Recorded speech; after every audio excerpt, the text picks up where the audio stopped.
Deja vu? Deja vu? I have been in this place before. Oh. Won't get you yet. We'll find that information somehow. Sumeru's festival, right? Let's hurry and find Dunyarzad. Paimon thinks she must be around the Grand Bazaar, since she showed us around there last time. There she is!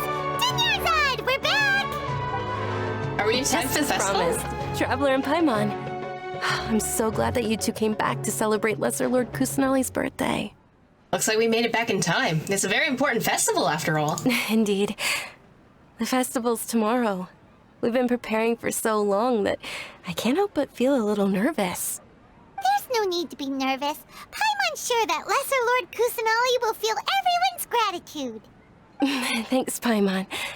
I hope that everyone who comes to the festival will also have a good time. Speaking of which, did you manage to make your way to Port Ormos? Discover anything over there? Yeah, we found a few shady people.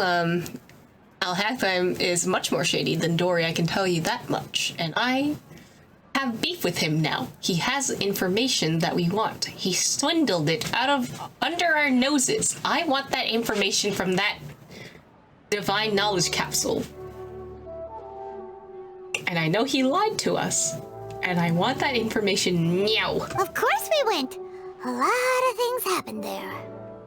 Unfortunately, we didn't find any new information on Lesser Lord Kusanali. Instead, we were only left with more questions, like who the hell is Dory, and who the hell is Al-Hatham, and why are the academia so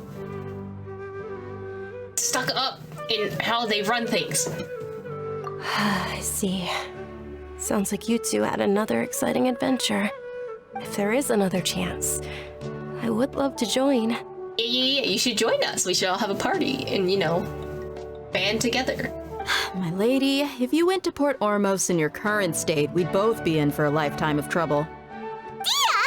You were eavesdropping! I think that's her job. She is her bodyguard. It's called covert protection. Keeping an ear out for what's going on around my employer is part of the job. It's all right, Dia. I merely said I would like to go. I know better than to think my body could handle it. The festival's tomorrow. I've been doing nothing but causing trouble for you. So Dia, please take some time to relax. I'll be fine. Even when you put it that way, it still doesn't feel right. Don't worry, my guardian knight. Okay, fine, but only tonight. Tomorrow's a big day, and many no-good scumbags are gonna try to take advantage of that. Oh, little Paimon's so tired. Oh, you two must be exhausted from your long journey back to the city. My apologies for not realizing this sooner. I've already prepared a room for you to rest. Please follow me. You got us a hotel? Cute. Oh, you're so thoughtful. Paimon's so ready. I should go to sleep. I should go to sleep.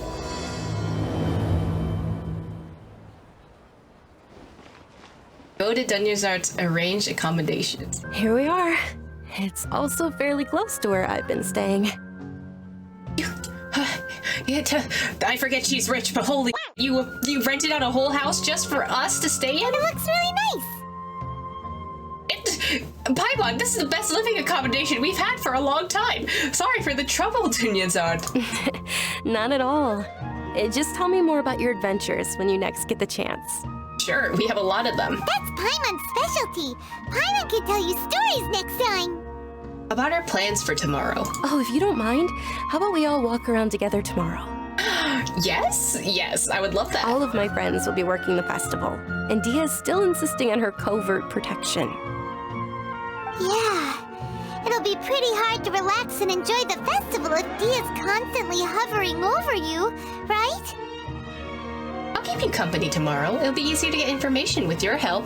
Then let's meet at the nearby bazaar first thing tomorrow morning. Have a great night. It's a deal. Good night, Dunyarzad. Good night, Dunyarzad. I may be too excited to fall asleep tonight. See you tomorrow. It's okay, just take some melatonin. You'll be fine. Paimon's starting to really look forward to the Sub-Zero festival, too. Will there be lots of yummy food? Yeah, it's a festival. There has to be yummy food. Oh, no. Thinking about food is just gonna keep Paimon up all night. The earlier we sleep, the better. Let's go inside, traveler. Paimon, don't call me out. Did we oversleep?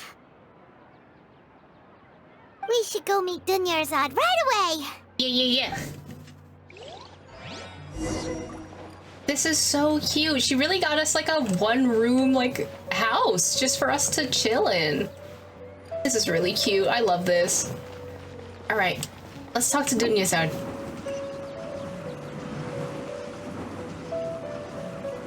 Hey, we're here. Did we oversleep? Traveler, Paimon, I've been waiting for you two. Good morning, Dunyarzad. We must have overslept a little bit. Not at all. I arrived early. Today is finally here. I must cherish every moment as if it were gold. You've worked so hard for this day. You gotta enjoy it to the fullest. You know it. It's just that, as expected, I had some trouble falling asleep last night. I'm hoping my body won't be too much of an issue today. Well, if you have any issues, just let us know and we'll bring you back to where you need to go and rest, okay? Well, shall we? Let's start with the stalls over there. Oh, it's like a whole marketplace. Many vendors came out of the blue to support the event, and they insisted on covering costs themselves. Let's go give them some business. They paid for everything out of pocket? Oh, sounds like they're not in this just for the Mora.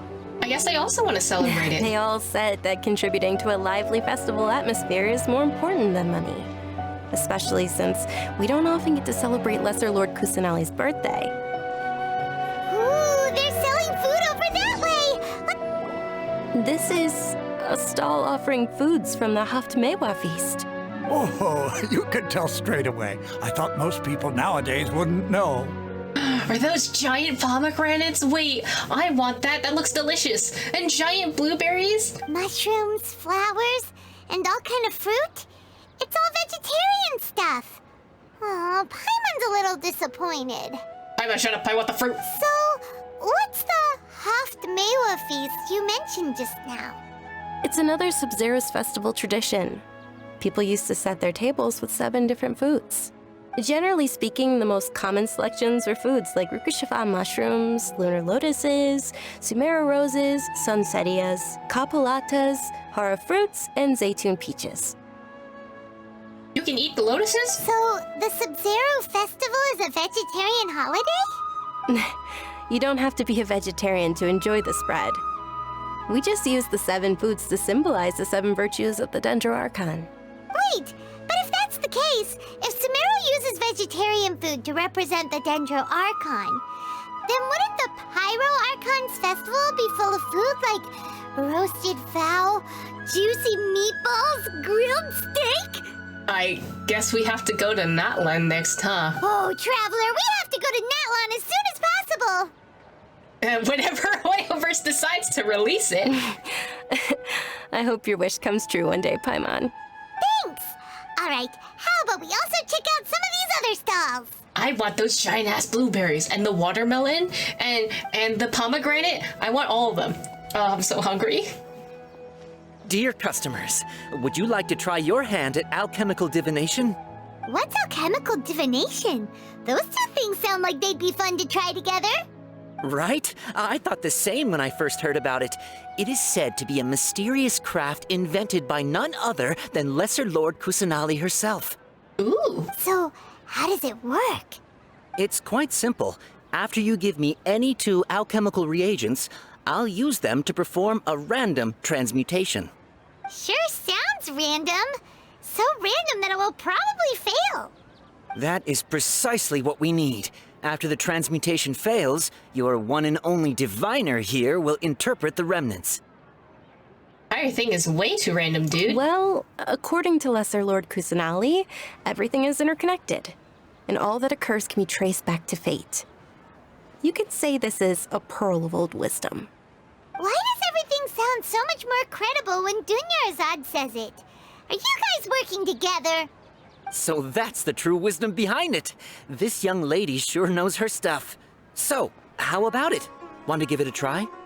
Sure, I'm not sure what exactly we'll get out of this divination, but... Oh, we get to pick. Does it matter? Huh, so I have to use a food item?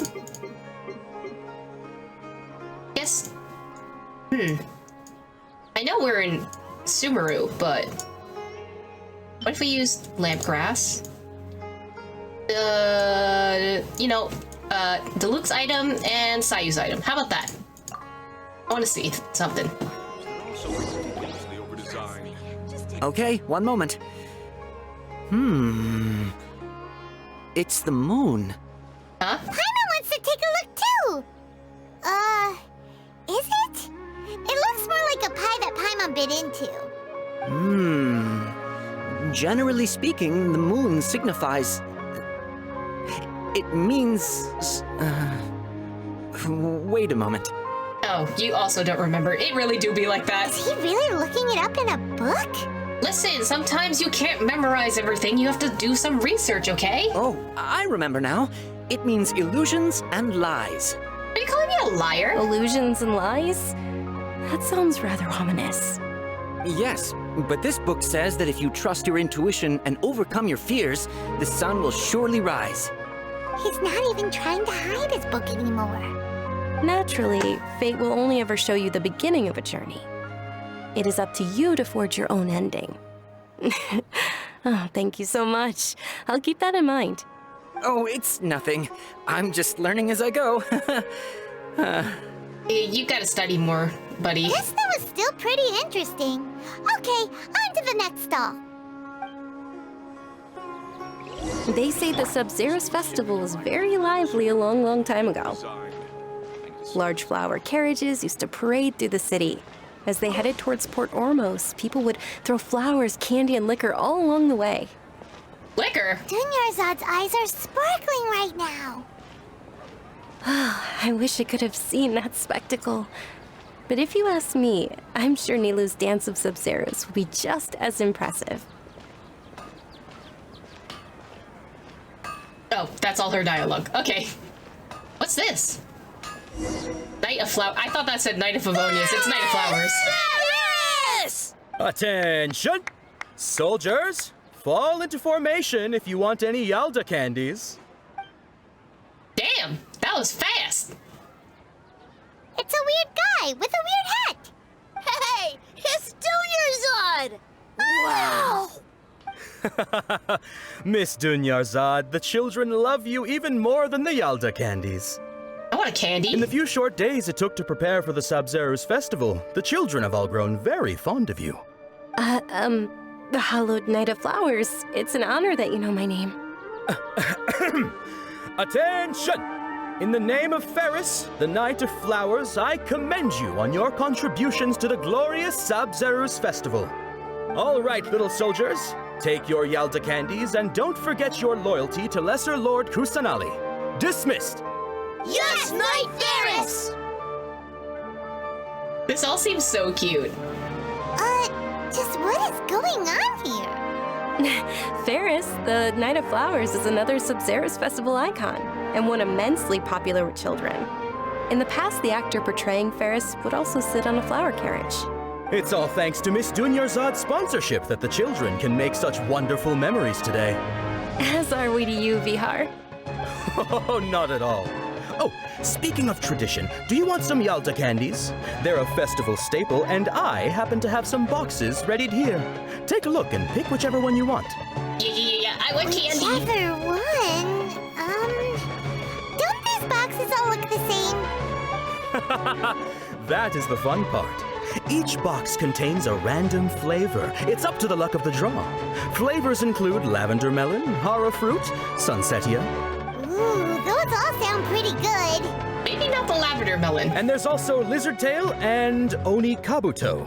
I'm not gonna eat the onikabuto. Huh? What's up with those two flavors? Onikabuto is a little spicier than Lizardtail. I'm sorry. Why are you eating the onikabuto, and why are the onikabuto spicy? Dunyarzad, you tried them before? Traveler, help Paimon pick one. Paimon wants the Sunsetia flavor. I doubt you'll be able to get the exact flavor you want. Don't blame me if I choose the wrong one. It's all right. Paimon believes in you. Watch me get an onikabuto. I also believe in your intuition. Great. These boxes of candy are numbered 1 to 5 from left to right. Which one do you want? Oh, we're picking? Well, my lucky number is 5, so... Definitely number 5. Don't make me doubt myself. Attention! That's unfortunately Oni Kabuto. Damn it, I knew it! I knew it! Oh, Paimon thought you survived so many epic battles because you had incredible luck. But looks like Paimon was wrong. No, I had skill. That's why I was able to do things. Luck, however, is a different matter. You have seen my pulls. The Sunsetia flavored candy was in box number 4. How about this? The most important thing is that everyone has a good time at the festival. So please, take both boxes. Oh, that's really nice of you. Really? Thanks a lot, Knight of Candies. It's Night of Flowers, not Night of Candies. Paimon really wilted the carriageless Knight of Flowers. They all basically sound the same. We got our candy, so let's keep going. Paimon is really just like a child, just like we're taking her to a fair. We're just showing her around. I want food! I want to go on the rides! Like, honestly, same, Paimon. Oh, actually, I just remembered that I left something behind. Since you're here, can you come with me to get it? Sure, not a problem. Dunyarzad, you probably forgot because you're so excited about the Sub-Zero's festival. How embarrassing. It's okay. We'll just go back to get whatever you're getting. I want more candy, dude. Things can't go on like this. Attention, young soldiers! Are you here to join our ranks? Oh, that's the only line he says? Fine. Return to the nearby quarters. Fine. We're too late. Who knew the little lady was such an early riser? I know, right? Hey, wait a minute. Boss, isn't that her? Oh, that most certainly is. We're in luck. She's walking right into our clutches. Uh-oh. Why is this a Those confrontation? Aramites don't look like they're up to any good. Who are you? I don't believe the Homayanis hired you. That's right. We haven't received any of their mora, but I wonder how much the Homayanis would shell out to get you back. Not on our watch. They're a gang of kidnappers! Traveler, hurry and protect Dunyarzad! Well, we'll be fine. Professional here, ready to go. Hey, did you scumbags even consider that the Homayanis might have hired a merc that outclasses you? Oop. Okay, let's go, Nico. Dia the Flame Main. No wonder we mercs haven't heard anything about you for so long. You sold your unruly mane to the highest bidder. Don't speak so disrespectfully. My family started working with her as gratitude for her past kindness to us. Don't worry about it, my lady. Just some friendly banter between mercs. One punch and those rabid dogs will expose themselves for what they really are. Aren't your claws all dull by now? Don't get too cocky! Traveler, take Miss Dunyarzad to a safe location. Got you. No, we're gonna stay and help. There's too many of them. We can't guarantee anyone's safety here. Dahia's top priority is her employer's safety. You're right. All right, fine. Please be careful, Dia. Don't waste your time worrying about me. This is my job. Look out for yourself. After I've wiped the floor with them, I'll go find you all. All right. Come on, Dunyarzad, let's go. Escape within the time limit? Where am I escaping to? How do I get there? Actual question? Okay. It's fine, we have Sayu. Easy peasy. Are you okay? Dunyarzad, are you okay? You look a little pale. Are you in shock? I'm fine. My body always reacts like this whenever I exert myself too much. You sure you're okay? I'll be fine after some rest. I'm more worried about Dia. After all, none of this would have happened if I hadn't insisted on coming out today. Don't worry, she's tough. She's protecting you because she agrees with you. Yeah, don't worry. What? Oh. I was just like, why are we using a camera pan past Paimon? My lady, Traveler, found ya. You know, I just realized, Dunyarzad might have the same condition that, Collet has. Dia! You took care of them so fast! Any more of them? Or rather, did anyone follow you? No, I checked. Dia, your arm. Oh, this? I'm fine. It's just a scratch. Normally, they wouldn't have been able to land a hit on me at all, but I'm still getting used to this new greatsword. Please, let me take a closer look. Come on, it's nothing. Us mercs aren't as fragile as you think. Hold on, you said something about a new greatsword.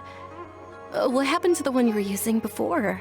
About that. Well, I sold it, because I was low on Mora. Stuff like this happens every now and then. It can't be. The anonymous donation that was used for the venue's final round of preparations? That's cute. Oh, dear. Oh. Hey, Miss Dunyarzad, I wasn't trying to make you cry, and I'm not gonna lose my commission because I made my employer cry, am I? Okay, making your employer cry won't affect your commission, but selling her weapon without permission and getting hurt? I'll have to reevaluate your performance. I ship this. This is really cute. You're so unreasonable, my lady. This is really cute. Thank you very much, Dia. Don't be like that. I get embarrassed really easily. Are you okay, buddy? Are you feeling unwell again, Dunyarzad? My lady, your condition. Traveler, can you take her somewhere to rest? I'll look around the area to make sure we're safe from an ambush. No problem. Leave it to me. Truly, I'm sorry for the trouble, everyone.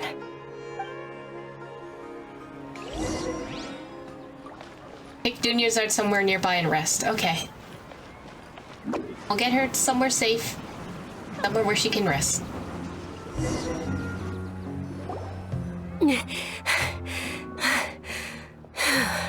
Are you feeling better, Dunyarzad?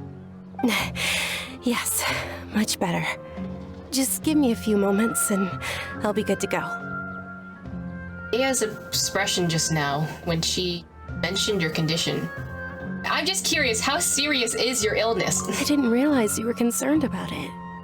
I guess I shouldn't continue to keep it a secret. I was actually born with Elazar. It's terminal now. Elazar. Oh, so she does have the same situation as Collet. Can't believe it's Elazar. Oh, you've already heard of Elazar. In that case, you probably know about its severity. Sumeru's current medical advancements still haven't been able to find a cure. The disease's progression can only be delayed through environmental therapy. Dunyarzad. There's no need to be sad. I've always lived with Elazar and I came to terms with it a long time ago. Compared to the simple fact that I'm afflicted with this, its effects on my life have been much more painful. I know that my family loves me dearly.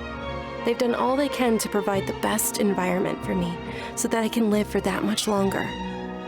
However, I know I will one day succumb to this. Did you know? Before I ran away from home this time, the world outside of my home didn't even know that I existed.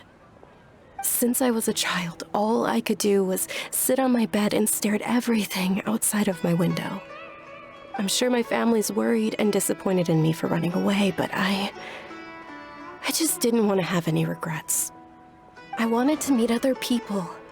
To me, there's nothing more beautiful than being able to meet and speak with others.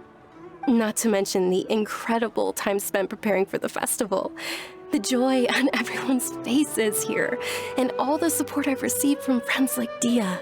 This way, when my final day does arrive, it will be less sorrowful. At the very least, many people will remember that I once existed in this world, right? Don't say that. You still have happy times yet to come, and I will remember you. As long as you don't forget Paimon. Paimon also won't forget about you. No.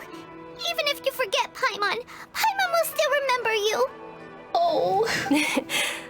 Thank you two so much. I apologize for the depressing conversation. This is out of character for me. Gotta get things off your chest sometimes. I understand. To be honest, Lesser Lord Kusanali gave me the courage to do all of this. If it weren't for her encouragement, I wouldn't have taken that first step. You're the one who has remained resolute in the face of your illness. You're already so strong for never giving up. Thanks. There will always be frustrations in life, but I know that the point of living is not to leave behind any regrets. I mean, that's a good mindset. Oh, right. Isn't it almost time? Huh? Almost time for what? Milu's dance. Isn't the Dance of Sub-Zeros about to begin? It's the part of the festival that I've been looking forward to the most. Nilou will recreate that legendary scene with her most splendid dancing. And the Sub-Zeros festival will conclude amid everyone's applause and blessings. And with that, my wish will also... Then what are we waiting for? Let's go to the stage! Yeah, we should still make it in time. Were you not aware that the law prohibits this type of performance from taking place without prior permission? No! Over there! Someone's yelling at Nilou! I think I just saw the Academia's Grand Sage. Why is he here in person? But the Dance of Sub-Zeros is one of the key parts of the Sub-Zeros festival. If we can't perform it... The Sub-Zeros festival. The law also prohibits the private hosting of large-scale religious festivals. Only the Academia can host such an event. Why are you being such a twat? If you continue to resist, we will have to order an investigation into every single event organizer. The Grand Sage has already granted you much leniency. I advise that you exercise tact. How did things turn out like this? The Academia was originally responsible for the Sub-Zeros festival, but they failed this responsibility for many years. I need to speak with them. If we force their hand too much, the situation may get ugly. This is a hard pill to swallow, but you're right. Things would only get worse. Art, dance. Aren't you ashamed of pursuing such frivolous and meaningless activities in this land of knowledge and reason? Aren't you ashamed of being such a like, excuse me, art and dance have a place in academia. There are researchers in these fields. Don't get your undies in a twist just because you don't like art or dance, okay? Some people like that. Our Archon created the utopia that is Sumeru City for all scholars who sought validity, verity, and truth, while people like you wish to defile it. People like you are the ones who are backseating what academia should and should not be doing. Why can't information be free to all? No. I believe that our Archon never rejected the arts. Even the goddess of flowers dedicated a dance to her. With your lack of intellectual credentials, I do not believe you are qualified to debate with me.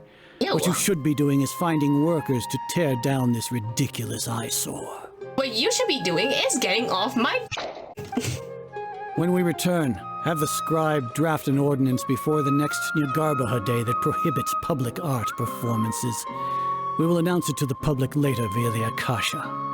Ew, I hate you. I hate this one character. I'll fight him. I'll fight him 1v1 in a parking lot. Understood. I will inform him when I return. I also hate her. I hate both of them. Both of you. Don't like y'all. The Sub-Zeros Festival. Go celebrate the birth of that god to your heart's content.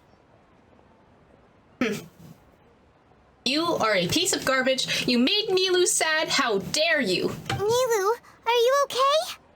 Oh, Dunyarzad. You all saw that just now? The Grand Sage ordered us to stop the performance. Yeah. Let's go somewhere the Academia can't find us and perform there. But how do we let everyone know? And what about the atmosphere on the stage? Or we could get people to block them off so they can't interrupt the performance. No. They just threatened to investigate the organizers. If we were caught... Nilou, it's all right. Don't worry about it. But you've been looking forward to the Dance of Sub-Zeros so much. And I know how important this festival is to you. I don't want you to have any regrets. It's okay. Seeing you care this much about my feelings is more than enough. It would be too risky to continue the Sabzerus festival at this point. I don't want to get everyone in trouble. Oh, I don't like that. I think we should do it in the face of the academia who are twats, and music and dance are important to a culture. If you say so. But you can sneak out for the next Sabzerus festival, right? We'll make sure the next one is a smashing success. The next one. Yes. Okay, it's a promise. It will be a smashing success. You're saying it will be. I don't think she thinks... I think she knows she doesn't have a lot of time left. I can't believe this is how things turned out. Those heartless geezers. Is there anything else we can do? Should we try to think of another way? It really is okay. There's nothing we can do about it. I think it's f***ed up. Still, I'd be lying if I said I had no regrets. I would have loved to see Milu's dance. The Sumeru's festival was forced to come to an unfortunately abrupt end. A lot happened today. It's a shame the festival ended the way it did. Milu and Dunyarzad promised to make the next Sabzerus festival a success, but Dunyarzad is running out of time. It's maybe a regret that can never be resolved. I'm sure she knows that very well. Yeah. If only we could go and interview, you know, the actual god that this festival was a part of, and then, you know, make the academia realize that they're total twats. What the f*** is that? All connections have been secured to construct the most stable framework possible. What? The project has entered its most critical phase. Power has begun to flow from...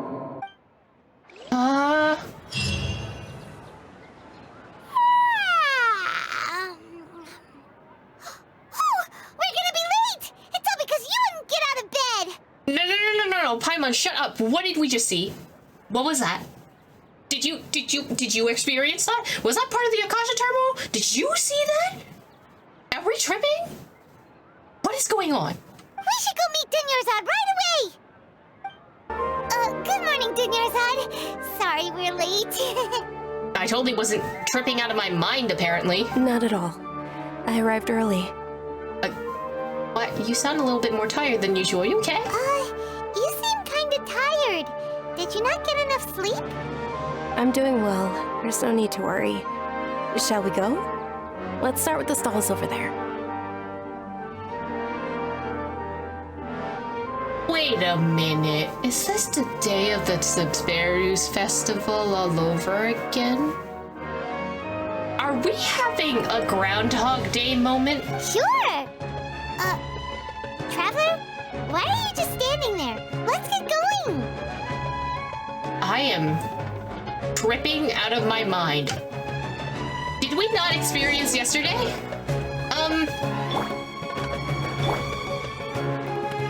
We definitely experienced yesterday, right? Ooh, they're selling food over that way! Let's go take a look!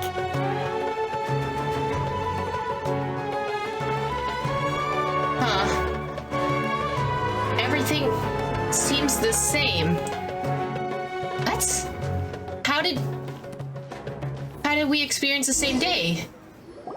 This is a stall offering foods from the Haftmewa feast. You are quite well informed, miss. I thought most people nowadays wouldn't know. They're all plants! Oh, Paimon's a little disappointed. Actually, what is the Haftmewa feast you mentioned just now? It's one of the Sabzerus festival's traditions. People used to set their tables with 7 different foods to symbolize the 7 virtues of the Dendro Archon. Starting from just now, something seems real familiar. Remnants appear to be... Why is everything so in the blurred out? form of the moon. Really? Whoa, what? Paimon thought it looked like some kind of food. You said some kind of, like a pie that you ate a piece out of last time. The moon signifies... It's escaping me for now. Wait a moment. Is he really looking it up in a book? Oh, right. It means illusions and lies. That prediction is a little bit more annoying now. Are we experiencing an illusion? But Are we if you trust experiencing your a mirage? intuition and overcome your fears, the sun will surely rise. Heard this all before. Is this deja vu? Understood. I'll keep that in mind. Oh, it's nothing. I'm just learning as I go. Guess that was still pretty interesting. Okay, on to the next stall. So, where to next? We're gonna be going to the candy stall. So we can pick. What if we don't pick 4? Because 4 is the Sunsetia one. Are we gonna be forced to pick over and over again until we pick the 4th one? Maybe. I think whatever that guy did to the Akasha terminal with that divinity stone messed up how we're perceiving things too. All right, soldiers. Now that you have your Yalda candies, don't forget your loyalty to Lesser Lord Kusanali. Dismissed.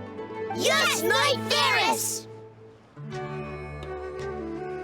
What's going on? Is this a play? Ferris, the Night of Flowers, is another Sabzeruz festival icon and one immensely popular with children. You're delivering these lines differently. You're a lot more tired than before. It's all thanks to Miss Dunyarzad's sponsorship that the children can meet the Night of Flowers. Oh, do you want some Yalda candies? I happen to have some boxes ready here. Take a look and pick whichever one you want. What's to pick? Don't these boxes all look the same? It's not that simple. Each box contains a random flavor. It's up to the luck of the draw. Flavors include lavender melon, hara fruit, sunsetia. Ooh, how interesting. And there's also lizard tail and oni kabuto. Ugh, why do those flavors even exist? Traveler, help Paimon pick one. Paimon wants to eat the Sunsetia flavor. Great! These boxes of candy are numbered 1 to 5 from left to right. Which one do you want? I'm not gonna pick 4 because I want to know what are in the other ones. If we know that Sunsetia is in 4, I want to see what's in number 2. Definitely number 2. Ah, excellently chosen. Number 4 is indeed Sunsetia. They make you pick 4? No! They're gonna... are you... really? That's really annoying. Oh, I thought you would let me pick number 2. I want to know what number 2 is. Why give me the choice if you're gonna just make me pick number 4? Paimon bet you had incredible luck, and Paimon was right. Just now, did I really mean to choose number 4? It felt like my body just subconsciously reached for it. Oh, we picked 2, and it made us pick 4. Huh? Are you saying that you instinctively chose the right box? Yes. But now that you mention it, Paimon also had the feeling you'd choose the right one. Is that kinda like what you felt? Why do I keep having the sense of deja vu? What a strange feeling. Maybe we didn't sleep very well last night. Or maybe we slept too much. No, something's going on. Kusanali has to be a part of this. I'm sorry, Dunyarzad, but I need to leave for a moment. Oh, sure. Huh? Where are you going? You're just gonna walk off like that? A feeling of deja vu? Deja vu? I have been in this place before. Oh, Paimon knows what that is. It's when you feel like you've already experienced whatever is going on. In that case, Paimon also felt something like that today. But that's just our brains playing tricks on us, isn't it? Not necessarily, because remember in the Golden Island Archipelago, we thought we were trying to call Venti, and we were trying to call him all this time, but it ended up being Kusanali who was the one who reached into the phone and contacted us. So why'd you run here in such a hurry? Because something's going on. I want to do something that I normally never would. I want to see if I can get rid of this deja vu. So that's it. You're intentionally doing things you usually wouldn't and seeing if you still get that same feeling of deja vu. Welcome, you two. Are you here for lunch? What would you like to eat? 1 coconut charcoal cake, please. Got it. You don't look like you're from these parts, but I gotta say, you've got good taste. I'll give this order to the kitchen. Coconut charcoal cake? Isn't it that burned thing that didn't look tasty at all? Oh, Paimon understands what you're trying to do now. You'd never normally order something like this.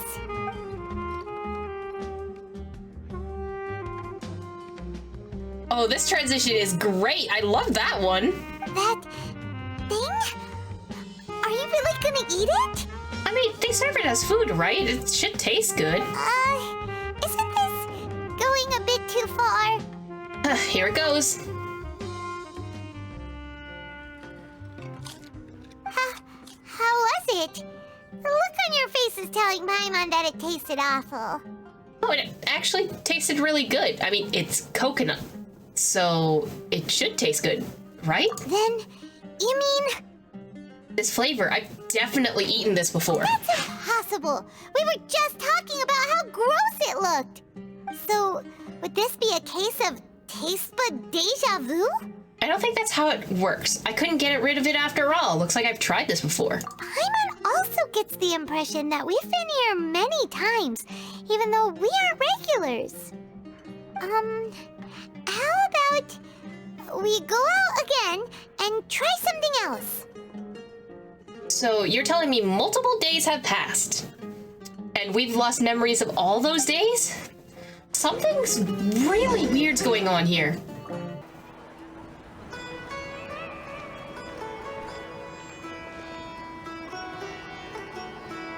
Hey, Dunyarzad is sitting by herself on that bench over there.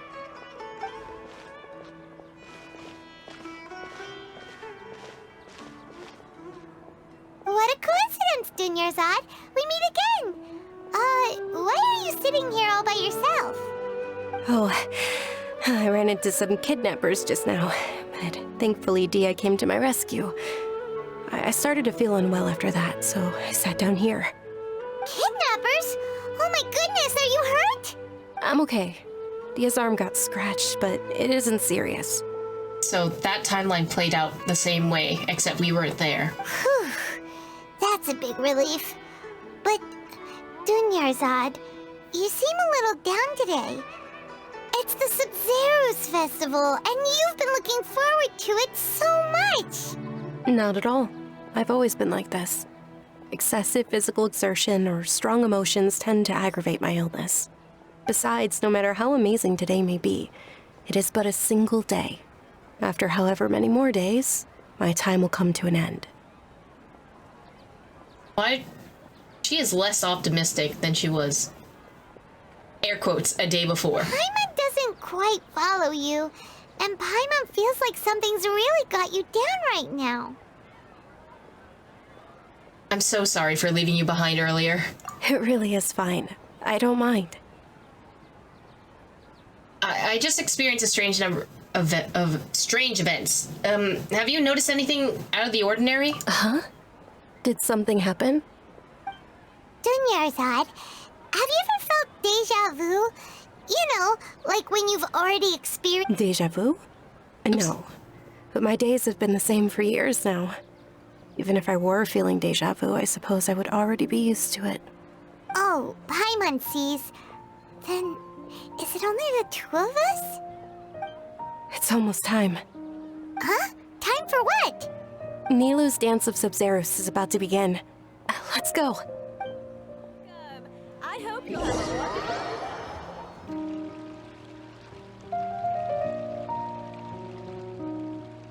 Then they're talking to them again. With Whole your conversation lack happens. of intellectual credentials, I do not believe you are qualified to debate with me. What you should be doing is finding workers to tear down this ridiculous eyesore. When we return, Have the scribe draft an ordinance before the next Nyargarbaha Day that prohibits public art performances. We will publicly announce it later through the Akasha. Understood. I will inform him when I return. The Sub-Zeru's festival. Go celebrate the birth of that god to your heart's content. You are specifically preventing us from doing that right now, but I still don't like you.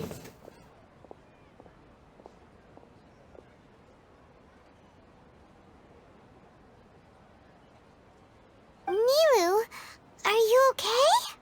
I know the exact reason why she's not, but... Oh, Dunyarzad. The Grand Sage ordered us to stop the performance. It's okay. There's nothing we can do about it. But you've been really looking forward to this. I don't want you to have any regrets. It truly is unfortunate, but I don't want to cause trouble for anyone. Didn't the Grand Sage say that he might investigate the organizers? True, but... Well, okay. I'll just have to try again next year. The next festival. I probably won't be around by then. Wait, what did you just say? No, nothing. I'll be heading back to rest. Thank you for your help, everyone. I don't like this. Something's going on. Paimon can't believe what those heartless geezers did! Said the same line last time. It's a real shame. For some reason, I feel like this outcome was inevitable. Did Dunyarzad already go back? We should also return and get some sleep. Sub-Zeru's festival was forced to come to, unfortunately, abrupt end. You still couldn't figure out what that deja vu feeling was all about? No, but I feel like I'm living the same day that I did yesterday. Maybe it really was because of exhaustion. It couldn't be that.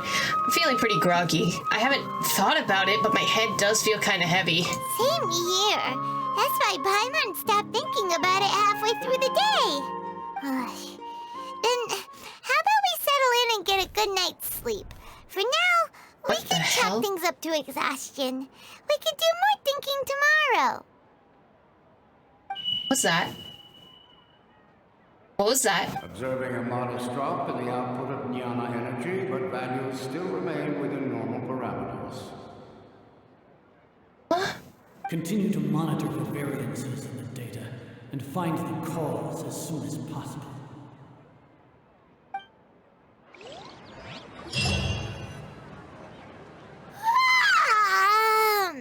Why does Paimon feel so tired after so much sleep? Anyway, we should go meet Dunyarzad right away.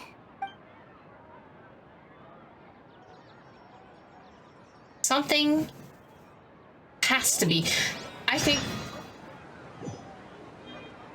the scholars...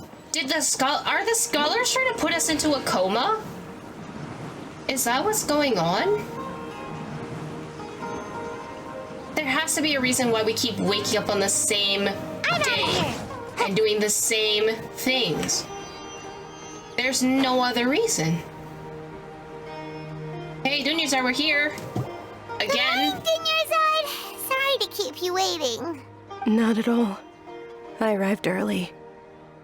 Dunyarzad, I'm concerned.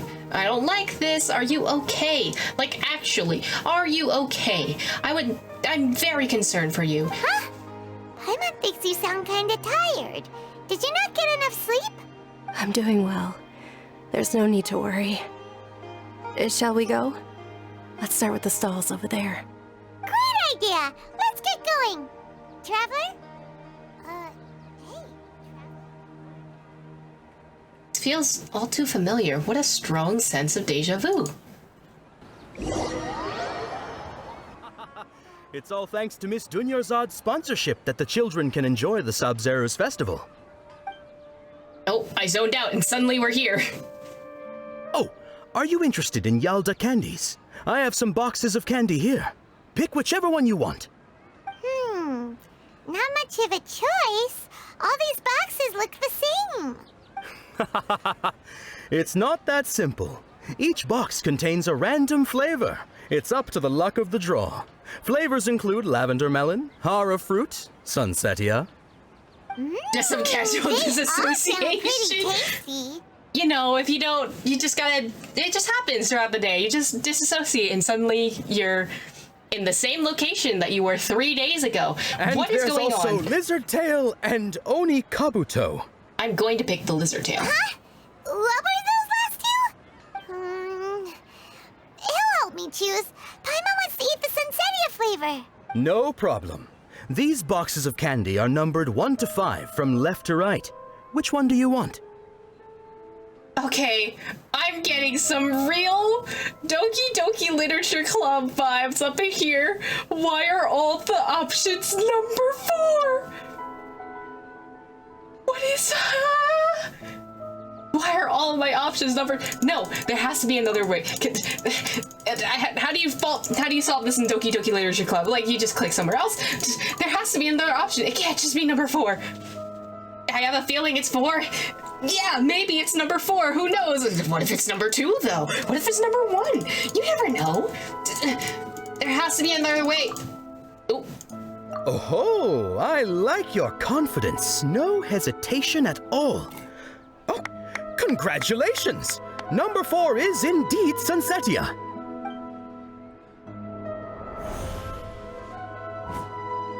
What?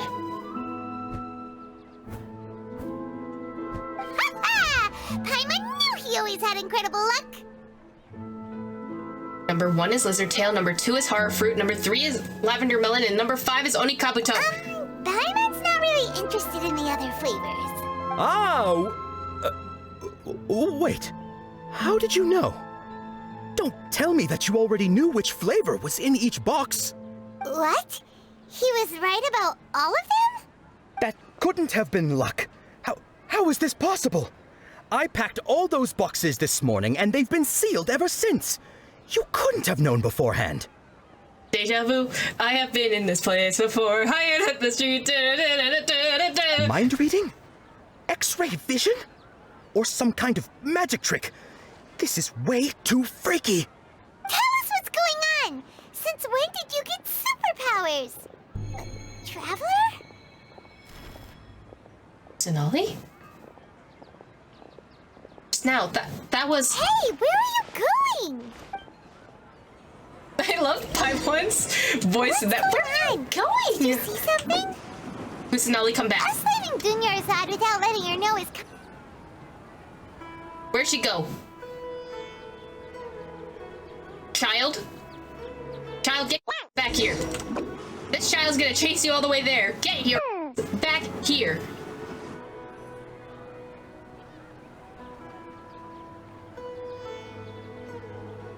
I'm back. Can't trick us like this again. After the Great Island Archipelago, the whole situation, I'm not falling for it again. We're not doing this again.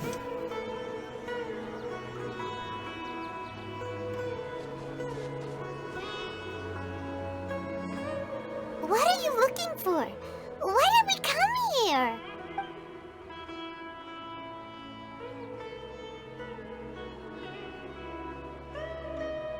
Familiar figure, an overwhelming sense of deja vu. Oh.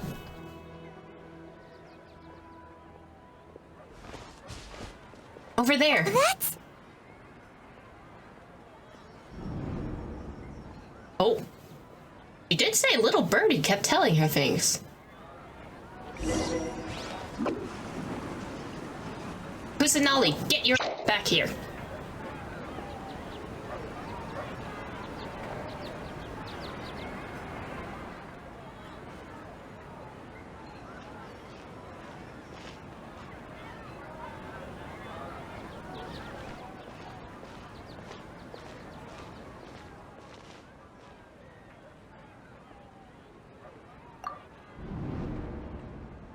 Look! That's... Isn't that Dunyarzad? What? She was still with us just a moment ago. What's happening here? Why are there 2 Dunyarzads? You already know that this isn't your first Sub-Zero's festival, don't you? Alert. I'm sure you already know how to use this. Why is it gold? What? Is that a divine... A knowledge capsule? Where did you get it? What's inside? You should use it too, Paimon. You're not giving me drugs as a child? You cannot be giving me drugs. You know Paimon? Let's use it together, Paimon.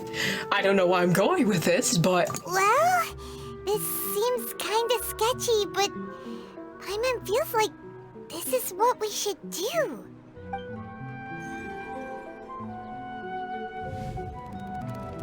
Getting knowledge straight from the source.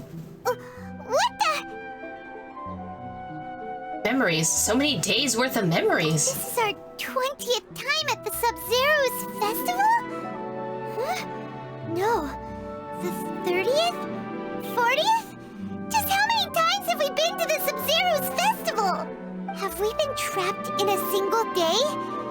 If it weren't for you, we wouldn't have even realized. What the heck was inside that knowledge capsule? Your memories are still scrambled? Try your best to remember. This isn't the first time we've met, and I answered that question a long time ago. Let Paimon think. Oh, it's coming back. Meeting you was the real catalyst for restoring our memories, and the knowledge capsule was just your means of showing our minds the way. What about everyone else? Why are you only helping the two of us? Your sense of deja vu is stronger than everyone else's, yes? As for an explanation, you two received the blessing of Dendro. And you also have special, sensitive constitutions. Both of us received the blessings of Dendro. I thought it was just me. Paimon also gets Dendro? It was as if a single sheet of paper was separating those memories from your consciousness. What's wrong with Dunyazard? A familiar question. I think this is the 7th time you asked that. Alright, don't get all Zhongli up in us here. As you can see, she isn't doing well. You probably sensed it too. The Dunyarzad you were just with is different from the first Dunyarzad you met. That first Dunyarzad is in front of you right now, and she doesn't have a lot of time left. So, what I need to do right now is break out of this cycle? Looks like you're almost done sorting out your brain. Oh yeah, I'm Nahida. Nahida, okay. I know, you've introduced yourself before. Good, you passed the test. What's happening? You can awaken our memories, and you seem like you know what's going on. Oh, wait, please don't tell Paimon even you don't know. Everything in this world runs in a loop. This cycle is called the samsara. You, me, and everyone else are all stuck inside the one-day samsara. But why? As for the truth, that's on you to find out. If you were told the truth instead of discovering it yourselves, it would literally blow your minds.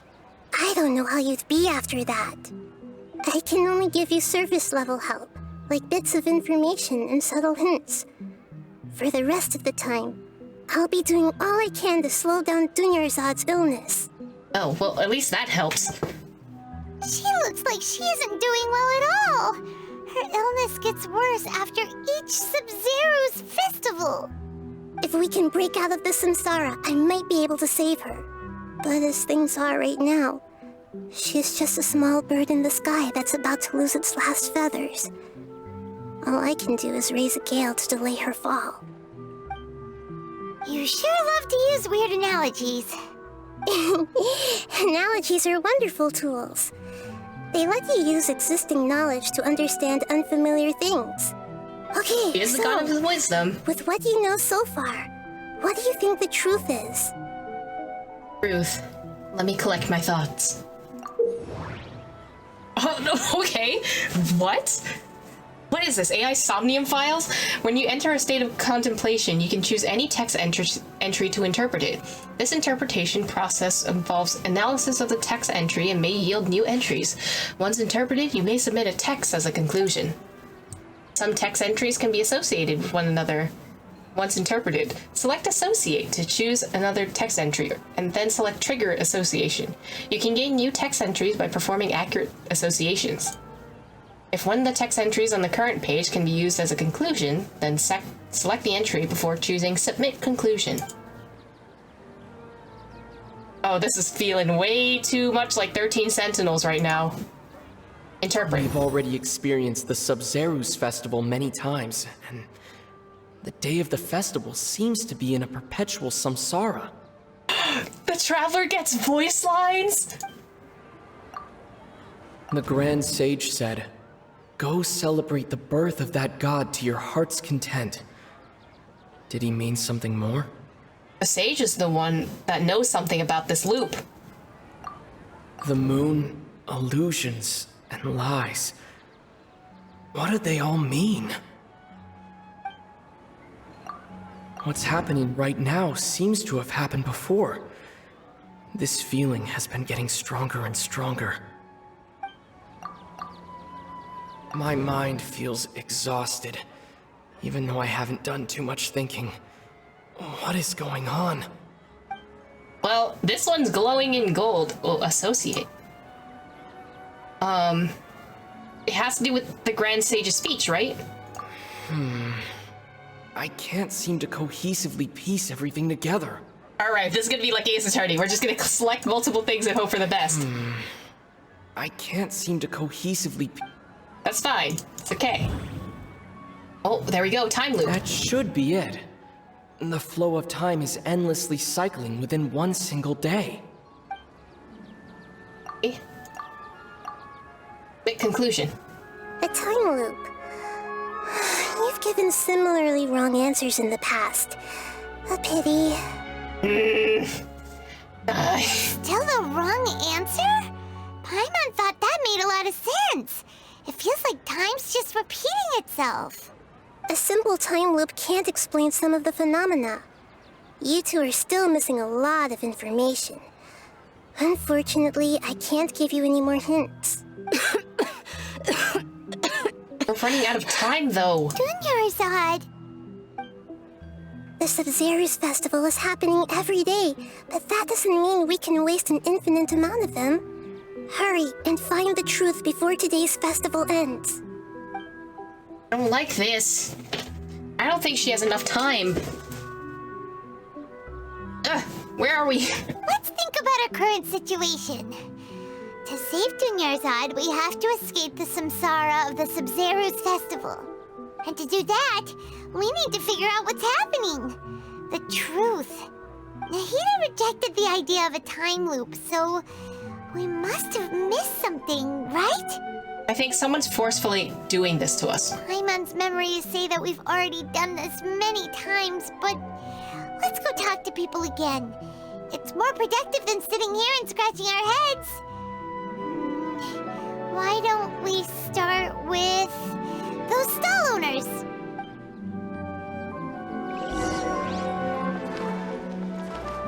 There has to... I think it's the Academia's fault.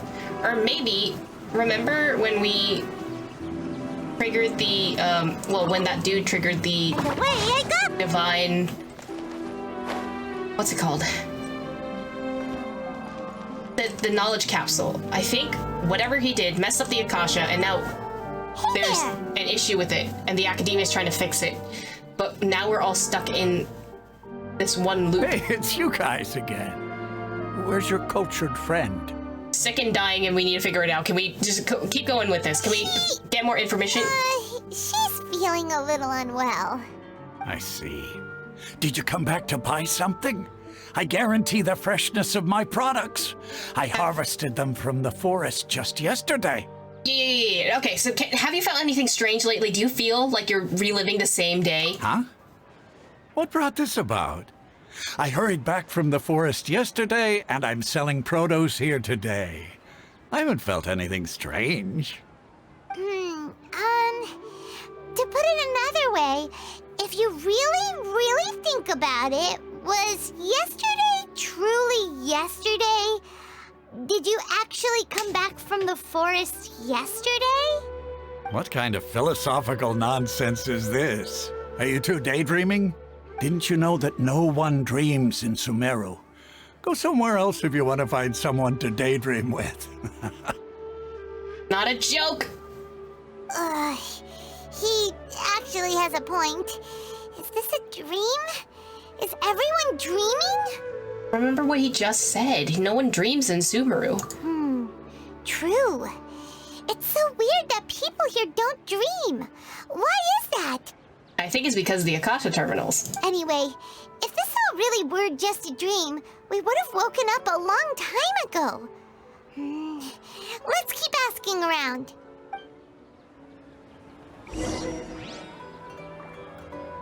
Oh, where am I? Hi, I didn't mean to use your cue. Oh, it's you two. Was my divination so accurate that you felt compelled to compliment me in person? Well, we did run into a situation, but I'm not sure if it's related to your divination. Ooh, I knew it! I told you, the god's divination is highly accurate. You just hadn't fully understood its significance yet. You're really excited about this, huh? That's exactly why we came back. Help us better understand it.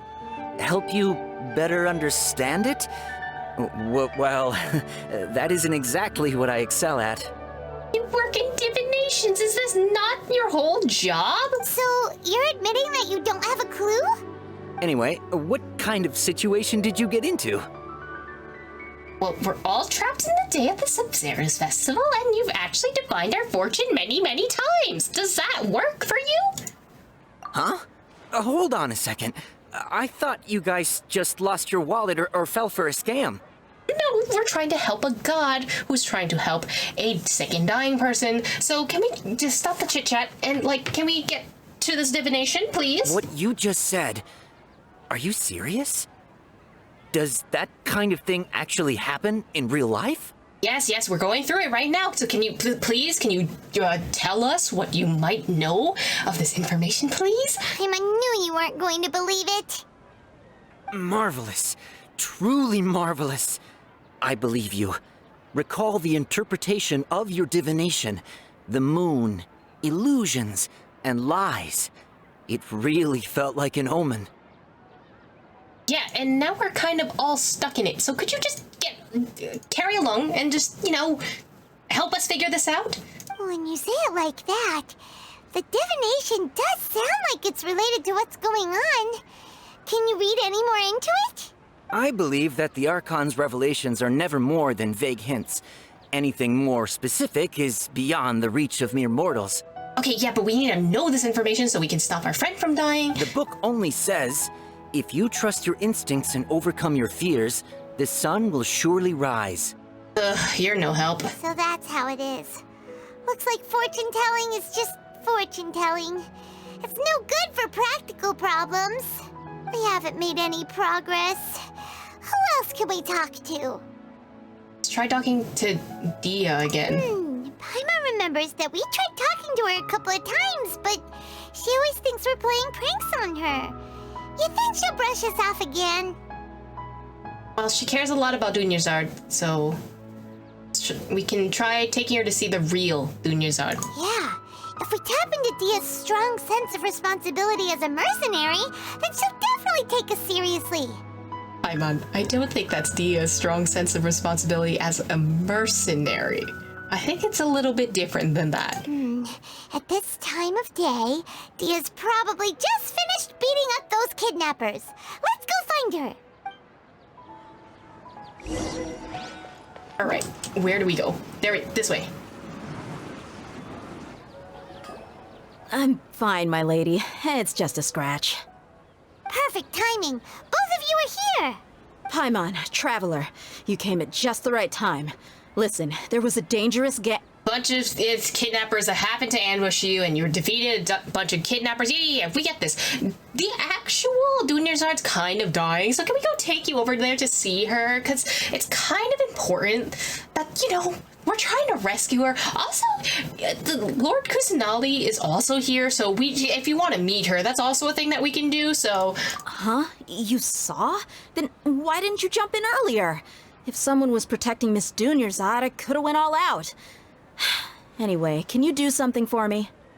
You want the Traveler to take Dunyarzad somewhere to rest up while you check to see if there's still any kidnappers around. Did Paimon get that right? How did you know what I was going to say? We need to say something convincing. Oh. People don't dream in for Sumeru. Sumeru don't dream. What a strange phenomenon. Dia sold her greatsword to raise additional funds, and then she was injured because she wasn't used to her new weapon. The moon, illusions, and lies. What do they all mean?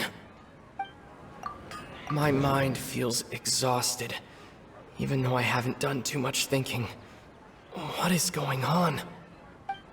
Can't submit this. She doesn't know. Well, this Dunyarzad doesn't know yet.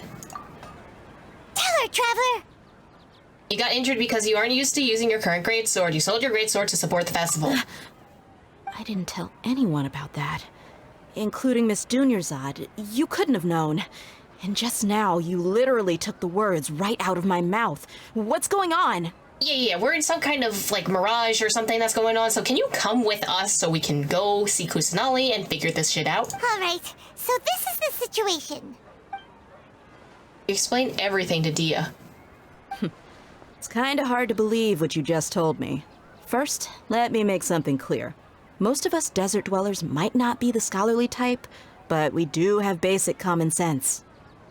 You notice something off about Dunyarzad? She's quieter than usual. Uninterested in anything and really gloomy. Hi, Mom, that could also just be the depression, so... Yeah, she isn't the same as before, but her parents said that this is how she was like at first. Huh? At first?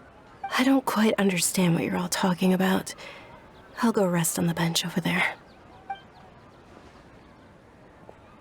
My lady, are you angry? Come with me. I'll show you some evidence. All right, I'll give you the benefit of the doubt since you knew about my greatsword. Let's make this a quick trip. Miss Dunyarzad isn't completely safe here. Nahida! We brought a friend! Are you busy? I thought I told you that it won't help to bring anyone here. We just wanted her to see the real Dunyarzad's condition. The real Dunyarzad? Where and who are you talking to? You can't see her? Huh?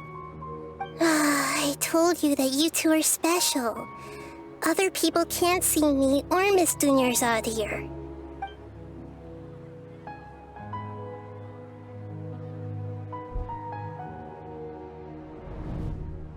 Oh, I don't like that. Why can we see? Hold on. Over there. Is that? You can see her? Wow. How perceptive. Does she have invisible antennae? I don't think... Well, she has ears, but I don't think she has invisible antennae. Miss Dunyarzad, she's lying down here, isn't she? How's she doing? Her condition's really bad, and she's basically in a coma. How did you know she was here? I can sense her aura. There are also lingering feelings of something like regret or disappointment. What happened? Do you believe us now? The Sub-Zero's festival has been repeating itself. In discussing the issue with Dia, who finally understands the situation. You think the sages are behind this? Who else would be behind this? Yeah, they've always been against us. Wouldn't surprise me if they're using the Akasha to intentionally repeat the Sub-Zero's festival as a sick joke. You have a point. Aside from the Dendro Archon, the Academia's sages are the only ones in Sumeru who could pull off something like this. Maybe there's more to the Akasha than we know. Naida, can you tell us anything about the Akasha? Right! Didn't you awaken our memories using something that looked like a knowledge capsule? That means you must know something about the Akasha! The Akasha relies on the power of a gnosis to operate, as it is the manifestation of the God of Wisdom's power. It compiles the wisdom of the entire populace, and it grants knowledge to the people. Why does it rely on a gnosis? Nahida? Where is your gnosis? A gnosis could do that? No wonder the Akasha is so magical. It's being powered by the gnosis of Sumeru's Archon. Where is the gnosis? So, this Nahida you mentioned, what did she say? We need to find that gnosis and fast. She said, and Paimon quotes, "The Akasha relies on the power of a gnosis to operate, as it is the manifestation of the God of Wisdom's power. It compiles the wisdom of the entire populace, and it grants knowledge to the people." Damn, okay, Paimon, she didn't sound that dull. Compiles the wisdom of the entire populace and grants knowledge to the people. Wait. What's up? I get the grants knowledge part. That's what people have always used the Akasha for. But compiling the entire populace's wisdom? How does that work? Did she mean that the sages enter new knowledge into the Akasha? Doubt it. Most information in the Akasha comes from Irmin's soul. Oh, yeah. That sounds about right. What do you think? Oh, not again. People from Sumeru don't dream. People in Sumeru. It's not that. Okay, Nahida said the Akasha relies on the power of a gnosis to operate, as it is the manifestation of the God of Wisdom's power. It compiles the wisdom of the entire populace, and it grants knowledge to the people. My. What's happening? These got swapped. What's happening right now seems to have happened before. Oh, no, this is the same line. It has to be information That with doesn't Akasha. sound right. I need to carefully think. Hey, I get... That doesn't sound... Oh, the You mental mean fatigue is the one. The Akasha is causing our mental fatigue? Huh. Now that I think about it, my head's been feeling unusually heavy. When the desert dwellers set off on their quest for knowledge, a sage once said, "Knowledge always comes at a price." Compiling the entire country's knowledge. You think the Akasha pulled a 180 and is extracting information from us? How would it do that, though? Who knows? The Akasha can put knowledge into our heads, so who's to say that it can't also poke around in there? We don't know any specifics. We are literally getting data mined from the Akasha. What's the point of doing something like that? Oh, the data mining industry would love to have a word with you, Paimon. Just think about it. If you could combine the knowledge of every single person in Sumeru, then you can basically turn Sumeru City into a single massive brain. We can make the Sumeru essentially a single giant mushroom. This hive mind could make breakthroughs in problems that even the smartest geniuses can't crack. An excellent deduction. And the analogy comparing Sumeru City to a massive brain? I love it. In that case, we should take off our Akasha terminals right away. Maybe that'll solve this problem. Worth a shot, but I don't think that'll be that simple. Yeah, I was only wearing this for show in the first place. Didn't expect the sages to cook up such a conspiracy. Mark my words, when this is over, I'm getting evidence and exposing this whole thing to the public. As you should, Queen. Everyone removes their Akasha terminals. How does everyone feel? Well, actually, I noticed something else. Huh? What is it? I feel like it's the end of every day. There's always the sound of a beep. Oh, that! Paimon knows what you're talking about. There's no war in That Ba sounds Sing like Se. it's coming from the Akasha terminal. There is no war in Ba Sing Se. There is no problems in Sumeru. The sound of a beep. Could it be a prompt tone for when the Akasha is operating? It could be, or... I heard the same sound in Port Ormos. I think whatever that one knowledge capsule had, the red one, I think it is corrupting the Akasha terminals, and something's going on, and I don't like it. Somehow, I think the Scarlet King is going to have his comeback. That's probably an important clue. We weren't using our terminals, but we heard a beep anyway. Traveler, did you hear that? Yeah, and I don't like it. I heard it too. Our ears aren't messing with us. There was definitely a beep, but it sounded like it was coming from inside my head. Why is the screen getting darker? We took off our Akasha terminals. Dia? Phase runtime has exceeded its expected length. At this rate, there may be casualties. But we cannot lose all of our progress.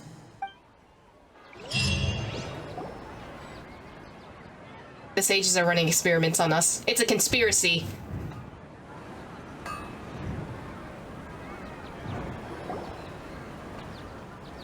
She's going to die. She is going to die if we don't do something.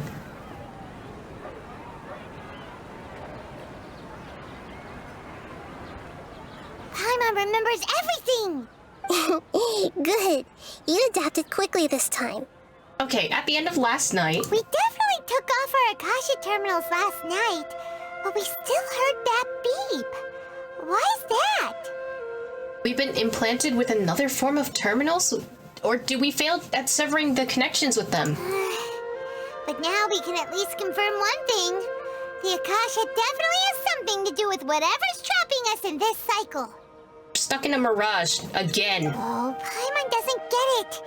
Why would the Akasha go this far if all it wants is everybody's wisdom? Because it's not the Akasha doing it. Because the Akasha is just a digital device. It's generally impartial to what it can do. Like, it can only work with another person behind it. So whoever is behind it is going that far. It's extremely difficult for lab rats in an experiment to understand why they're being treated the way they are. If we're lab rats, then what are you? Nahida, you've never told us anything about yourself. I guess I'm the moon. The moon? Wasn't that the result of our divination?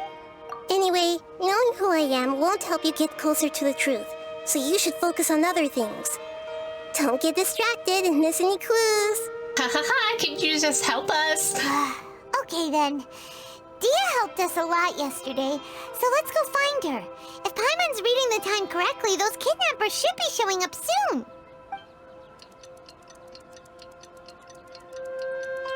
Oh, she's a Claymore user, I see.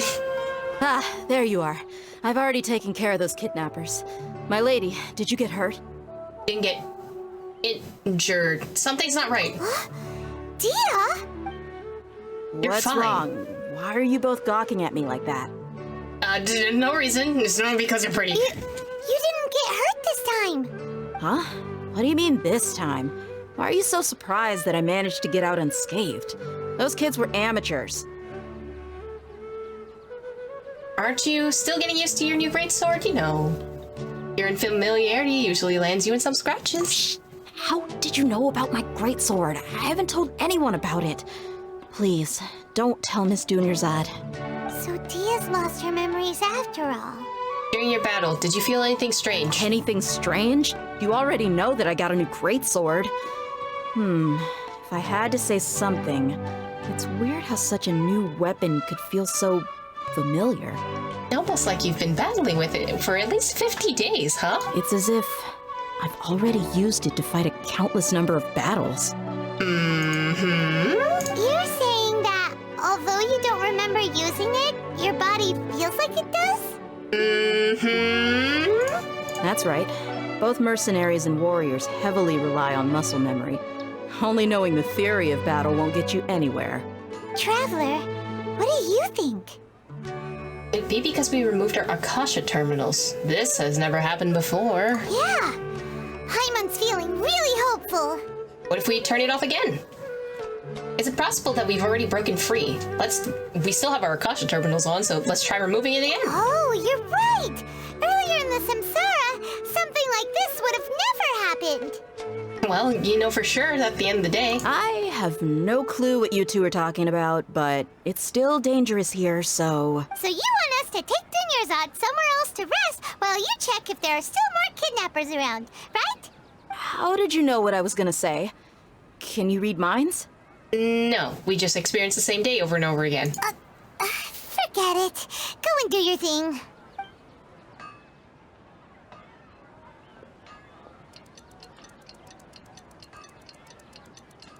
So we repeat that timeline by finding Milu. Okay. Whew. It's finally nighttime. Aside from Dia not getting injured, everything seems to have stayed the same. Listen, Nahida, we found out that Dia got out just fine today, even though she got injured every other time she fought the kidnappers. Do you think the Samsara has been broken? Have we saved Dunyarzad? Probably not, considering Dunyarzad is still in a coma right now. Really? Good job on all that progress. Get some good sleep tonight. As we'll experience it again tomorrow. Hey, what kind of an answer is that? Tomorrow will come. Everyone assumes this is common knowledge, but the only way you can know that for sure is if you experience tomorrow. How many todays has it been? Is it possible that today will be followed by yesterday? Does tomorrow truly exist as anything beyond a made-up concept?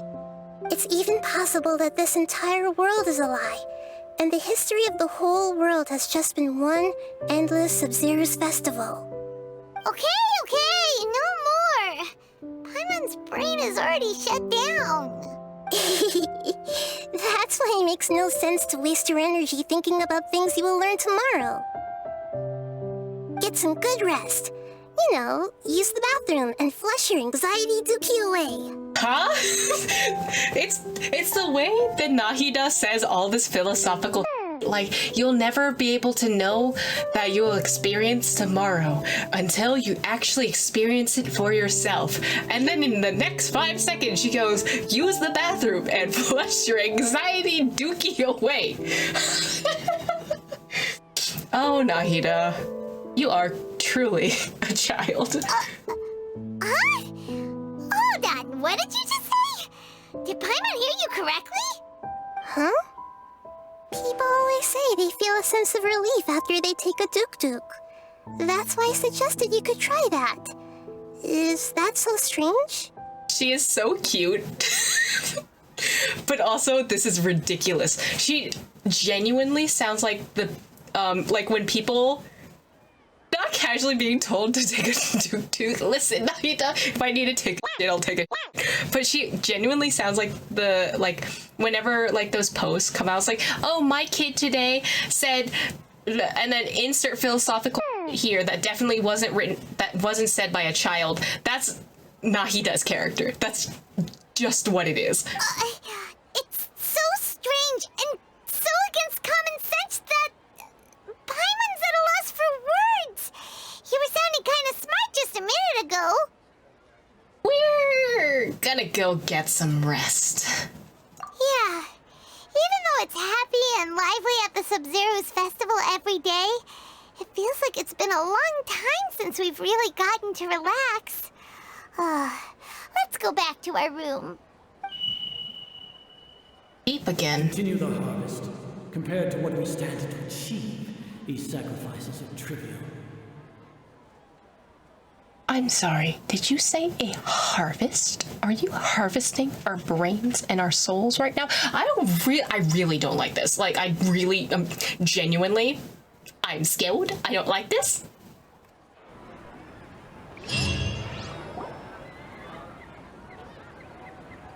We're still in the same day. As expected, it's not as simple as we thought. Nahida, you already knew last night that we didn't break out of the Samsara? Why did you tell us? Because something about our brain exploding or something. I don't know, she's making excuses. I'm getting frustrated. Would there have been a point? You would have spent the night with new worries, with tomorrow still out of reach. In that case, you might as well rest within that brief moment of hope. An opportunity like that doesn't come by often, and I thought it might help you clear your minds. Paimon thought the Duke did that! Whatever. Guess you were looking out for us after all. Of course. In the time we've been together, you two have been everything to me. That's cute and all, but we're still stuck in this situation. Paimon's flattered and everything, but maybe you're taking things seems a little fast. I mean, we have been hanging out with her for like, what, months at this point? We don't even know how long we've been hanging out with her. What I mean is, even though I had asked you to solve this puzzle, you two are still the only ones who can see me and sense my presence. In other words, if you weren't here, I may as well not exist. That's why you two have been everything to me. Get it? Nahira's talking about confusing stuff again. Anyway, that's enough chit-chat. So, Traveler, did right, the there, new Duluth. clues yesterday help you gain a new understanding of the situation? Okay, fine. The time loop theory is indeed incorrect. Huh? Why are you scrapping your previous theory? Because Dia's fighting skills have been improving and Dunyarzad's illness has also gotten worse, so it's not a time loop. We're experiencing the same date. We're having our memories are being wiped. Our memories are being wiped. Oh, yeah! You're right! Gosh, how did we not notice that? In a simple time loop, people's physical conditions should also reset. So, what's your new hypothesis? Oh, these are all different. Okay. The moon, illusions, and lies. What do they all mean? Mercenaries rely heavily on muscle memory, and Dia was able to use her experiences to avoid injury in later samsara cycles. The beep is a prompt tone for Akasha operations. We still hear it every night, even though we removed our Akasha terminals. Okay, Nahida said the Akasha relies on the power of a gnosis to operate, as it is the manifestation of the God of Wisdom's power. It compiles the wisdom of the entire populace, and it grants knowledge to the people. We've already experienced the Sub-Zeru's festival many times, and the day of the festival seems to be in a perpetual samsara. So the body memory is...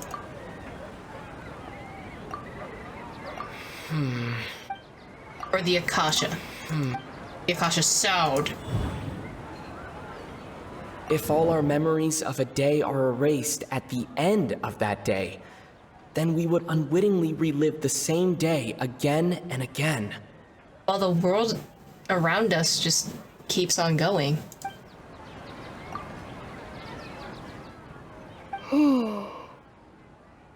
We aren't in a time loop, but our memories are being erased at the end of each day, so we think that we're in a loop. Oh! Then the beep we hear every night could just be indicating the deletion of our memories. That's why when we wake up, everyone thinks the Sub-Zeru's festival hasn't happened yet.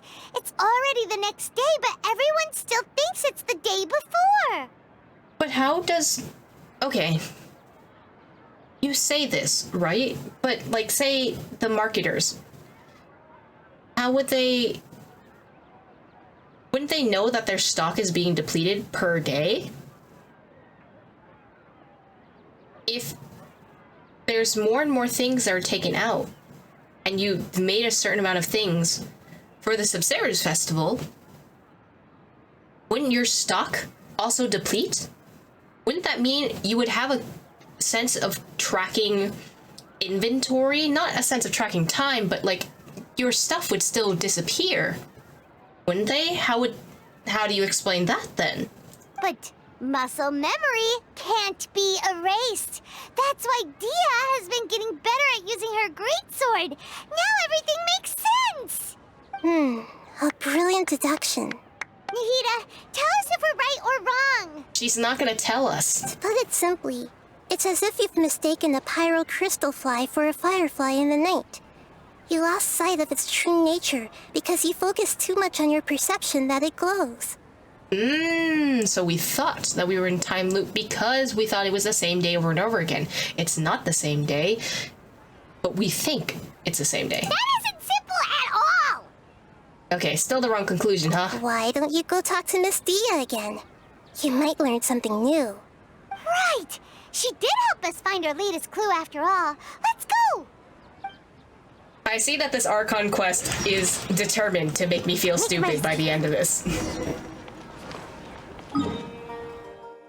So time is passing. It's not the case of the chasm, where time stopped and we didn't feel hunger and we didn't feel pain or anything, or we didn't feel tired or anything. This case, we are feeling tired day after day. There you are. Really took me a while to find you. As expected, Dia also didn't get hurt today. Get hurt? Why would I? Don't underestimate me. Well, you're still getting used to your new greatsword. Huh. Truth be told, I also think it's pretty strange. It just suddenly felt so familiar in my hands and... wait a second! How did you know I got a new greatsword to begin with? I didn't tell anyone about it. We just know.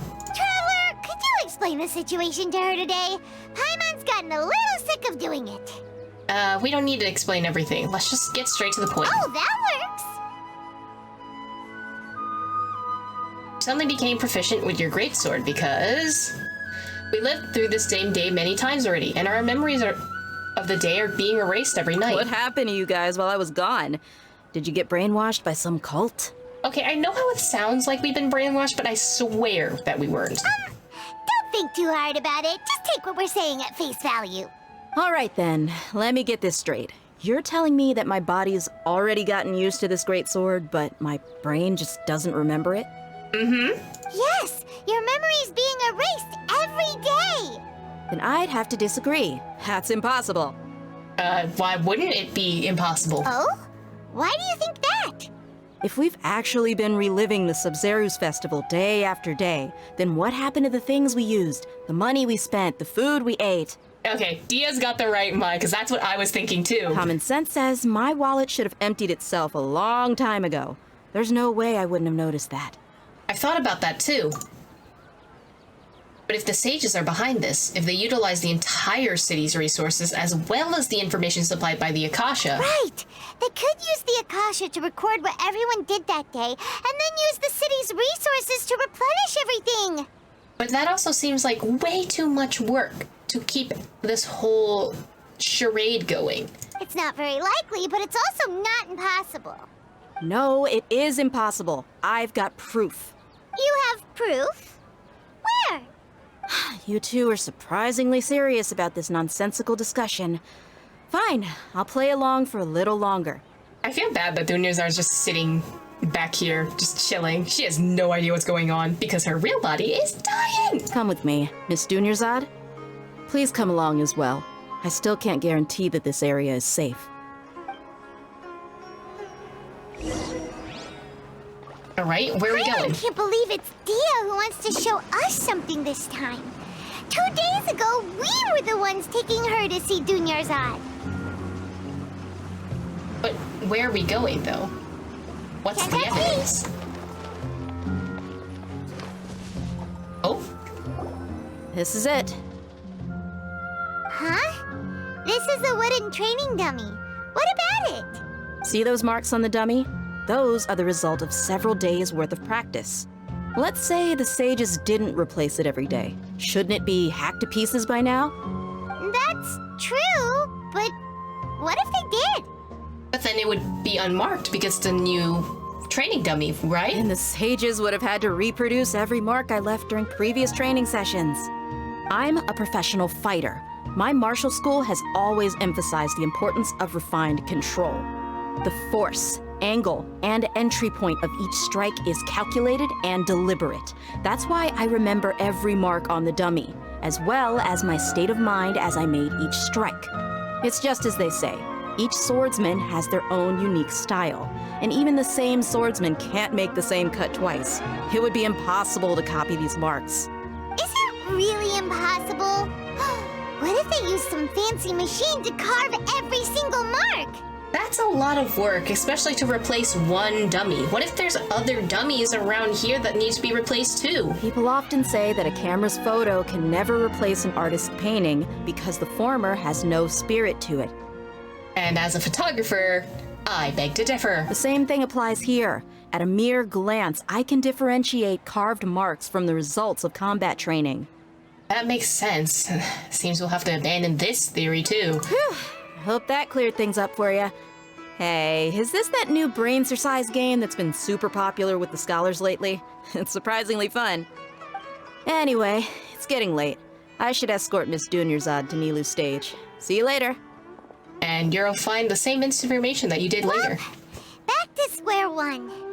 Is our memory deletion theory also wrong? Seems like it. But at least we've reached some other conclusions in the meantime. We're not in a time loop and we're not in the real world. Yep, that's true. So, can we think of any new ideas right now? Let me think. I suddenly realize that something is strange. Strange? Paimon feels like everything's been strange lately. How come? We never thought about leaving the city. Huh? Leaving the city? You're right! It's really strange how we never thought of such a simple solution! Many things should become clear if we can confirm the flow of time outside of the city. Paimon can't believe it! Did we miss this because we're tunnel visioning too hard on our other theories? Or because we're just too tired? I think we're exhausted, and we should have thought about this a long time ago. How about we go back and ask Nahida? Maybe we've forgotten something about leaving the city. You know what it is? I feel like it's the same situation in the Golden Island Archipelago, where like they had that machine that created a mirage. I think we're still in a mirage. Just one not crafted by Nahida, but one crafted by the sages. Nahida, we're back! You're back early today. Did you find something new? Sort of. We're mostly sure now that we're not in a time loop. And we also aren't in the real world. But at the same time, we have a new question. Have we ever tried leaving the city? Leaving the city. As far as I remember, you've mentioned your plans to do that twice before. We did?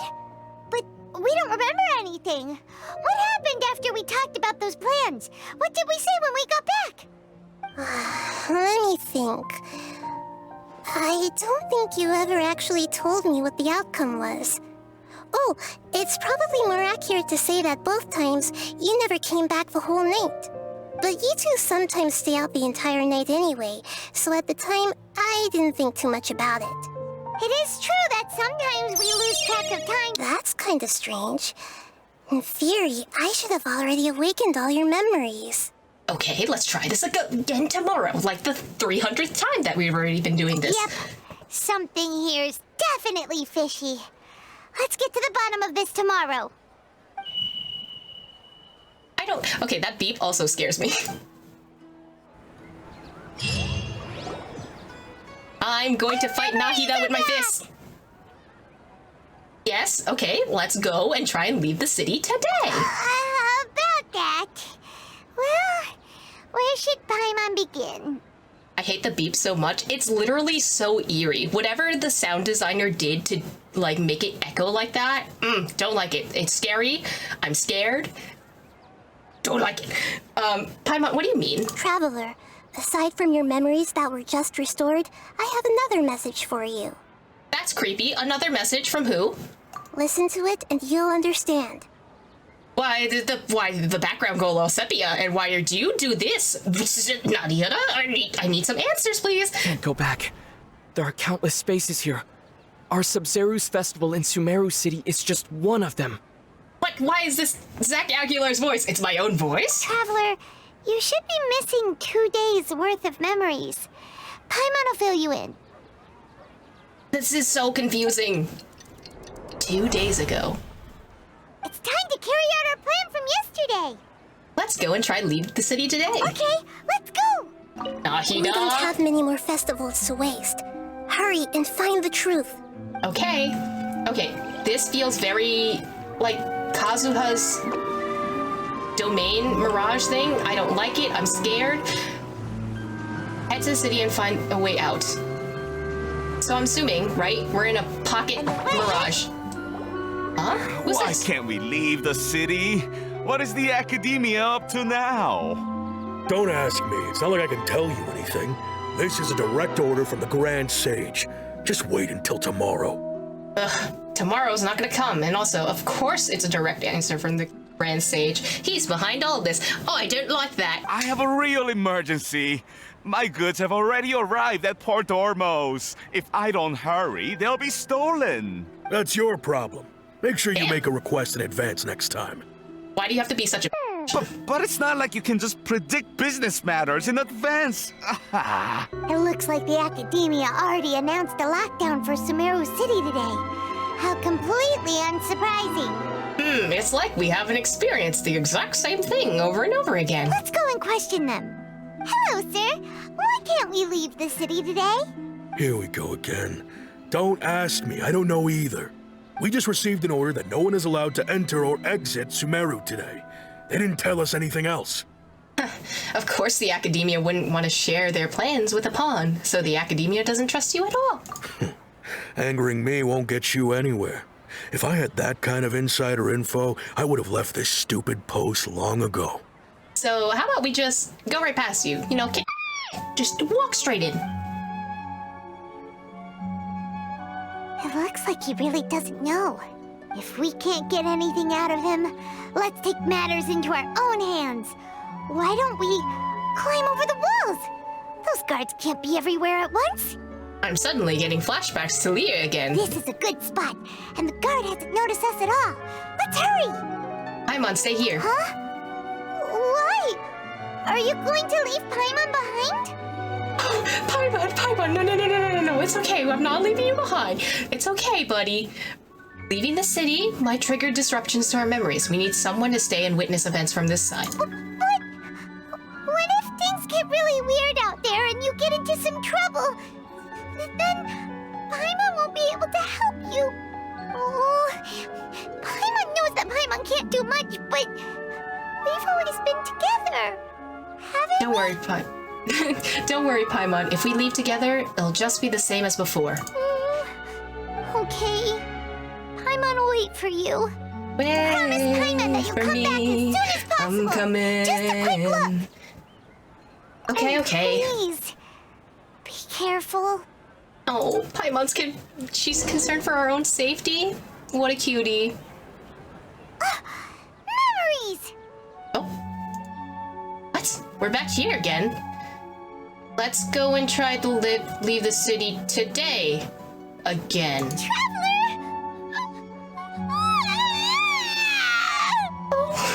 Paimon? Oh, what's wrong, Paimon? Paimon thought Paimon would never see you again.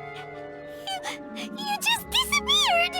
Oh, Paimon, I'm here right now. It's okay, buddy. Paimon waited for you for hours and hours at the city wall and you never came back. You promised Paimon that you were only taking a quick look. What did I promise? Just some casual trauma for Paimon. Nah, she has abandonment syndrome. Like, she has a fear of abandonment. I'm sorry, Paimon. What did I promise, baby? Paimon, calm down.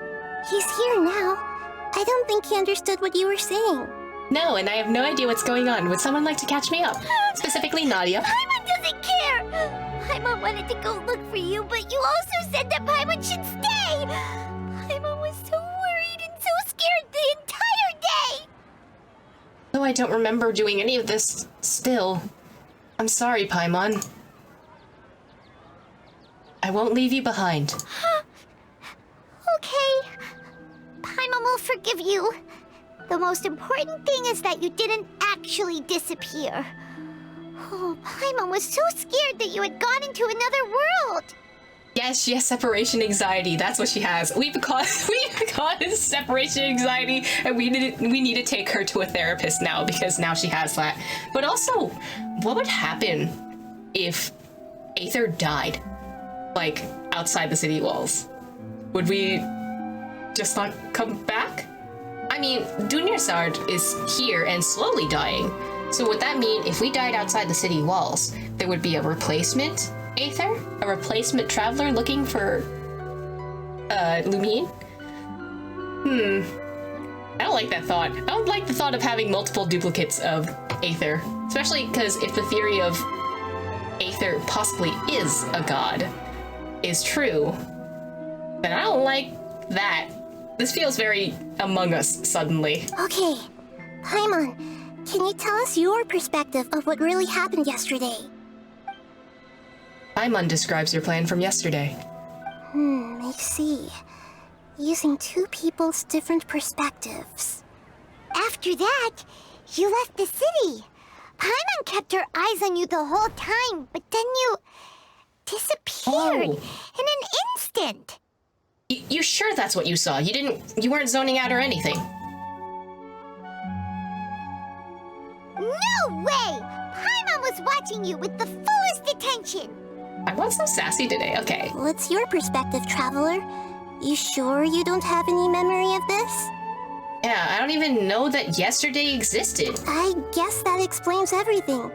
You also lost your memories the last 2 times you tried to leave the city. Those days' memories can't be awoken. So, if we leave the city, our memories will be completely erased? So they didn't just restrict access to Sumeru City. They're also erasing the memories of those who leave. It really sounds like something big outside of the city is being hidden on purpose. But this way, we'll also never discover what's outside. Our memories will still be erased. Can we leave behind something other than memories? Something like a message? But how can we send it back? Don't look at me like that. I'm not used to being stared at. Well, we have a god on our side. Maybe that'll help. Well... Okay. You want something that can pass on messages, right? Give me some time and take care of Dunyarzad for me. Can't we use that machine that... No. The machine that Alice gave us was, almost like a cell phone, so I don't think that will work. Unless the cell phone can record messages. Yep! Now we're talking!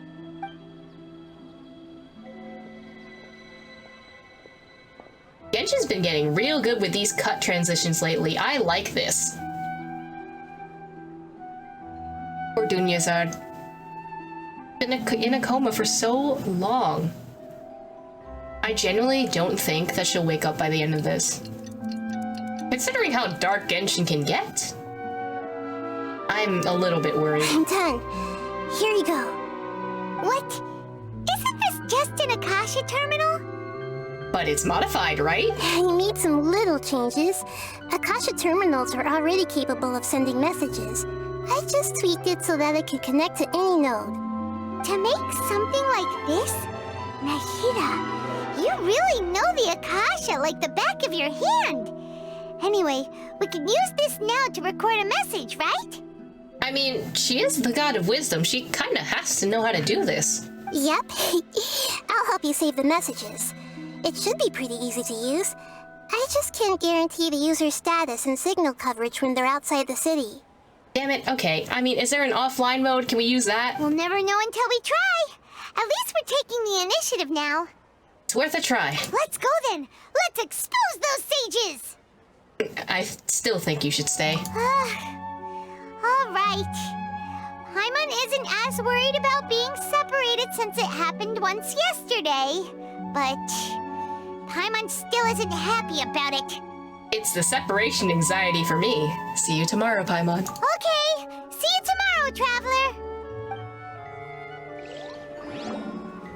That covers everything that's happened so far. So that message... was what I left for myself when I left the city? Yes. Although the signal was choppy and had some interference, we still managed to receive 2 messages from you when you were outside. Okay, now that you understand what's going on, let's hear the messages together.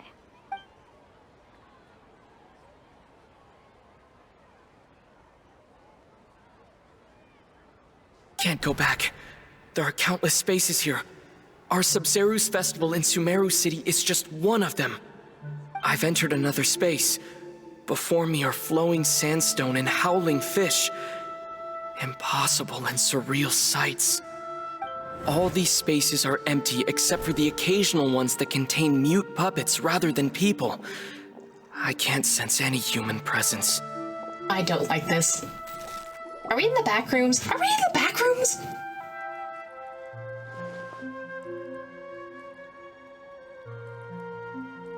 That's one heck of an info dump. It sounds like you left the Sumeru city space when you set foot outside of the walls. But everything looked completely normal when Paimon was looking out from the inside. That's unbelievable. And if we take your word for it, the other spaces all had very tense. There's another part here. I only received it last night. These spaces have been disappearing one after the other, absorbed by something like a sun in the sky. And now, even the final space has also disappeared. Oh, so the beeps are the areas disappearing? Behind me, a lot of spaces just appeared again from thin air. I get it now. Those spaces are actually... And it cuts out, because of course it does.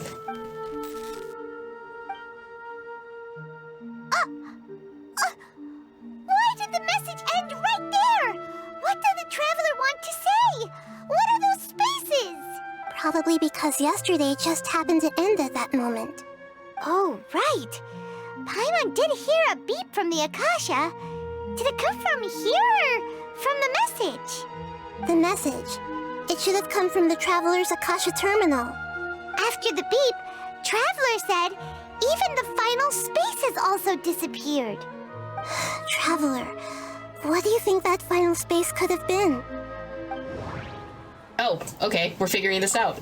Spaces without human presence. All the bizarre spaces I saw outside the city had one thing in common. A lack of human presence. Was that space actually the real world? But wouldn't a real space just randomly disappearing like that be catastrophic? My impression is that each day in this samsara only ends at the sound of that beep from the Akasha. I think, right, what could be going on is that everywhere is a mirage. We are living in a mirage. Nothing is built. Everything around us is a lie. And it's surprisingly not of Nahida's creation. It's by the sages. That doesn't sound right. Shut up. I know what I'm going. I know what I'm going for. Right. Just let me do it. Oh, so that's what it is.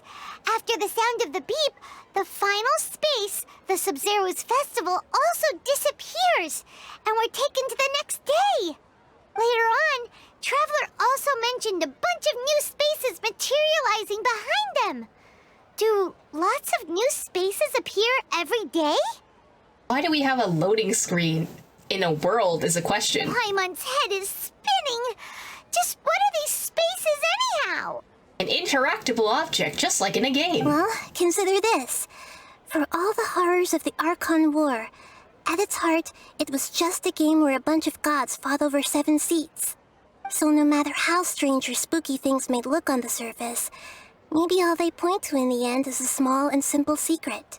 Wow, the Archon War, huh? That's an analogy and a half. A secret, huh?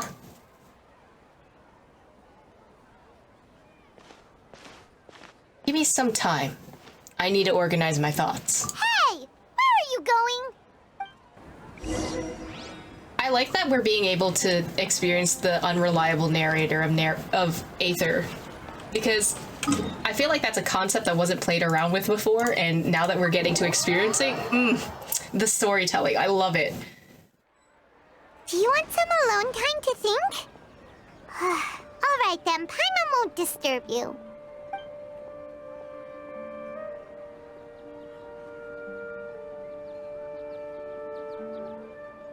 I'm a little scared to know what the answer is. I'm not gonna lie. We thought for a whole day? Damn. The dance of Sub-Zeros is about to begin. I'm going to go watch it. Dance of Sub-Zeros. Is that time already? Okay. Why don't you go ahead, Dunyarzad? We still have some other stuff to do first. Okay then. See you later. She sounds more and more sad every day. I think she really is running out of time, and that makes me scared. I don't think she's gonna reach the end of the quest. Have you figured it out yet, Traveler? Time is ticking away. I think I know the answer now. Awesome! What is it? Paimon wants to know. Oh, wait, no. Let's meet up with Nahida first. You can tell us both together. This time, we're gonna get to the truth. Talk to Nahida. I'm kind of sad. Don't tell me that this is the last version of Dunyarzad that we meet. It's gonna be real sad if that's what's happening. Because we're not going with Dunyazad with this time in the story, we're going to Nahida. So, maybe, I don't know, I'm scared, I'm really scared. She really is running out of time, and that's why I'm so scared. Because she's really dying. And the avatar that she has out experiencing the real world can only keep up for so long. You're back! I've been waiting forever for you two. Judging by the looks on your faces, are you ready to take your Sub-Zero's exam and graduate from the festival? Oh man, don't treat it like it's the academics. Ask away, Miss Nahida. Okay. First off, have you discovered the hidden truth? Oh no, I have to think. I can't think. It's almost 2 o'clock in the morning. Okay. Nahida said the Akasha relies on the power of a gnosis to operate, as it is the manifestation of the God of Wisdom's power. It compiles the wisdom of the entire populace, and it grants knowledge to the people. You wouldn't die if you never finished the quest, but the strength for knowledge is too strong. I need to know. We've already experienced the Sub-Zero's festival many times, and the day of the festival seems to be in a perpetual samsara. That doesn't sound right. That's not what I wanted to do. All the bizarre spaces I saw outside the city had one thing in common: a lack of human presence. Those spaces remind me of dreams, like the one I had in the Avidia Forest, except these have no sign of human presence. The moon, illusions, and lies. What do they all mean? People in Sumeru don't dream. What a strange phenomenon. We did listen to that before. We are all in a dream. It isn't that the people of Sumeru don't dream, rather the Akasha is taking their dreams from them. And essentially making them like a loading program, and making them essentially like rooms in the back rooms. And that's terrifying to think about. If you like imagine walking into like someone else's dream. People in Sumeru think they don't dream, but the truth is the Akasha steals their dreams without them knowing it. But why would the Akashas need dreams? And those spaces with no human presence are stolen dreams without their host. That would explain why they sounded so weird when he was trying to describe them. Huh. So people in Sumeru do dream after all. In fact, we're all in one big dream together right now. We're all tripping balls is what you're saying. Where's Tighnari and his mushrooms, huh? Correct answer. Now, how did you conclude that the Akasha is capable of this? Because we're all tripping balls, and also because the Akasha terminal does the little beepy thing, right? Man, I gotta think again. The Akasha relies on the power of a gnosis to operate. Uh-huh. It is the manifestation of the God of Wisdom's power. It compiles the wisdom of the entire populace, and it grants knowledge to the people. That doesn't sound right. Shh. Hey there. I'm just trying to submit. Those dream-controlling creatures in the forest also get their power from the Dendro Archon, right? That would explain why the Akasha has the ability to control people's dreams, too. But is stealing everyone's dreams really how the Akasha compiles their wisdom? Isn't there anything more to it than that? Well, I mean, when you sleep, right? You dream, and it helps your brain compile the thoughts of your previous day. That's why when you dream, it tends to always go back to certain thoughts or memories in a certain day or something that you think about. So it could be that it's just a loading terminal, possibly. It's trying to figure out what's going on in the city. Dreams are fantastical, complex, and full of imagination. People's brains are the most active when they're dreaming. In other words, dreams are rich bundles of human wisdom. So in other words, the complete opposite of how Hypatia understood it. Paimon remembers her saying that the sages think dreams are foolish delusions, and the fact that no one dreams is a blessing from Greater Lord Rukkhadevata. So it was all a dirty trick? The real story is is that the sages from the academia are using the Akasha to steal people's dreams for their own use, huh? Yes, and they don't intend to stop there. Oh? By the sounds of it, you understand the current situation pretty well. So then, what about the samsara? Damn it, I gotta think. Okay, so what you're telling me is that essentially the sages are acting like Facebook and data mining all of our information right now. Well, I guess the more popular thing right now would be TikTok, The so... beep is a prompt tone for Akasha operations. We still hear it every night, even though we removed our Akasha terminals. Those spaces kept disappearing before my eyes. But as soon as that beep sounded, many more spaces materialized.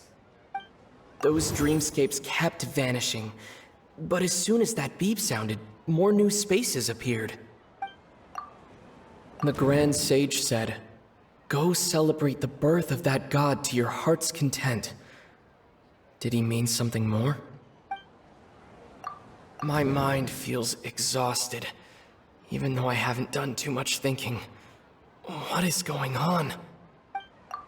We've already experienced the Sub-Zerus festival many times, and the day of the festival seems to be in a perpetual samsara. That doesn't sound... Oops, I need to link this first. I'm playing this like how people play Ace Attorney. We're gonna figure out this by clicking on everything. Correct.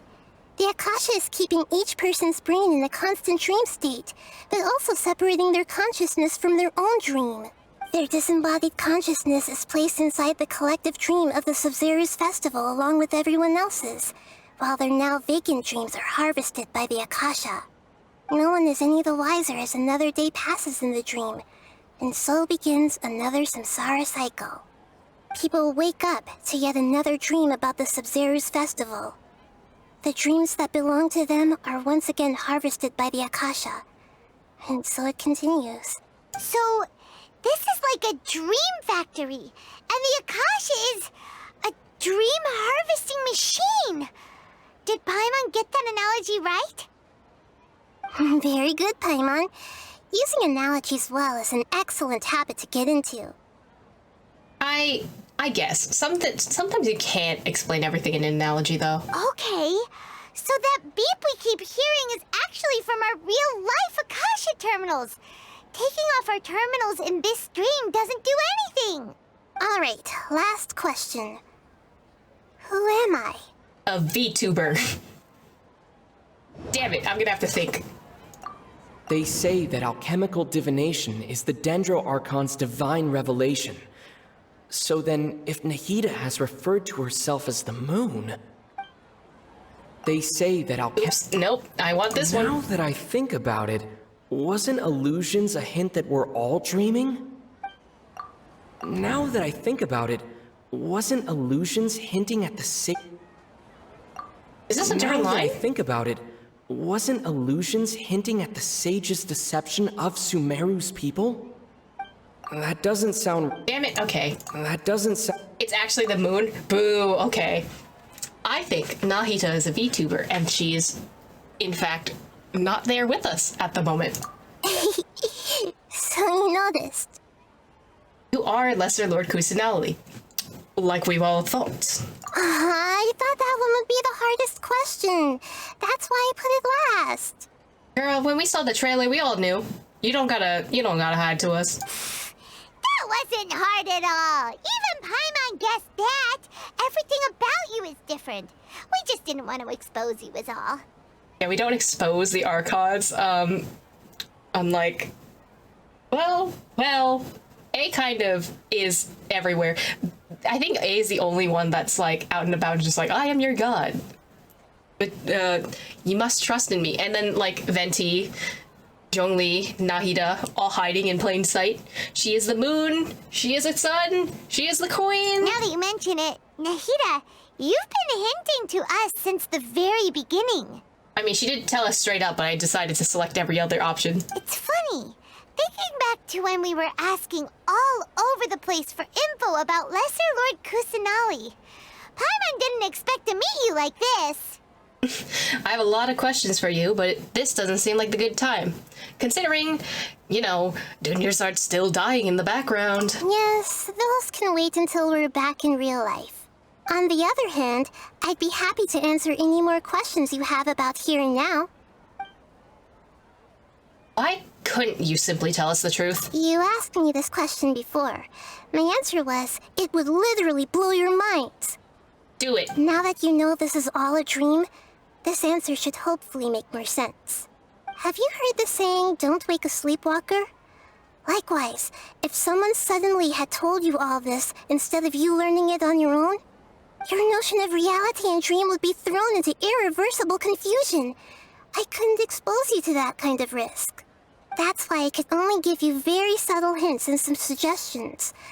Long story short, I'm really sorry I had to keep you guessing. How do the sages manage to keep people from noticing this? Firstly, this dream we're in is completely based on reality.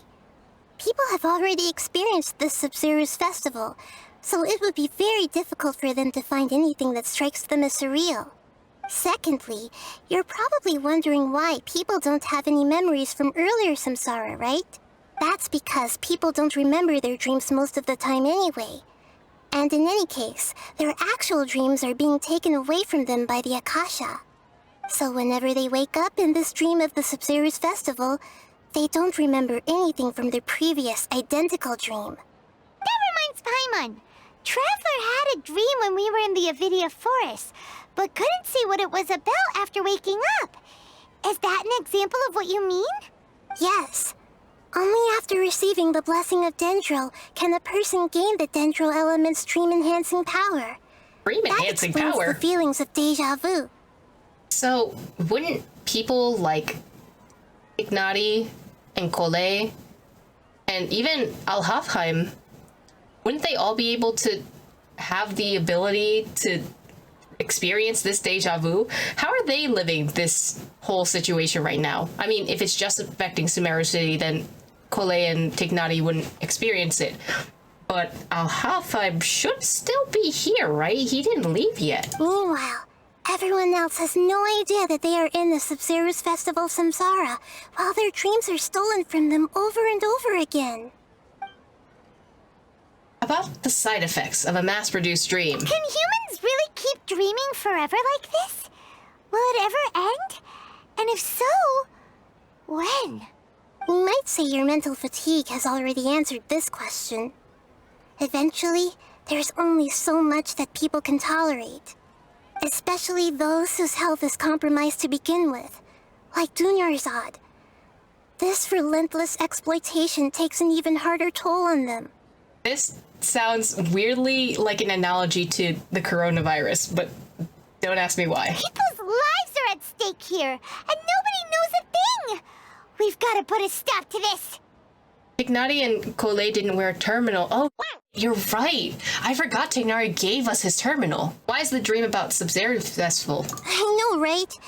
Why did they have to base this dream on my birthday?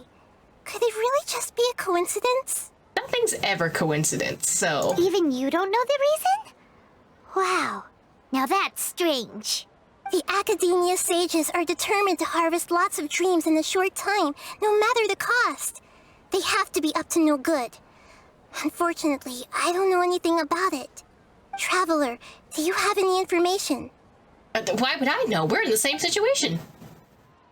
Oh, we're thinking. Okay, we think. Dreams with no human presence. Those spaces remind me of... dreams. Like the one I had in the Avidia forest. Except these have no sign of human presence. That doesn't sound... Oops. Okay, Nahida said the Akasha relies on the power of a gnosis to operate, as it is the manifestation of the God of Wisdom's power. It compiles the wisdom of the entire populace, and it grants knowledge to the people. The Grand Sage said, "Go celebrate the birth of that God to your heart's content." Did he mean something more?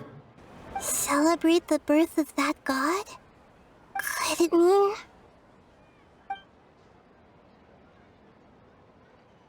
Oh, that's the only one where it lets me think? I don't have any more questions, I guess.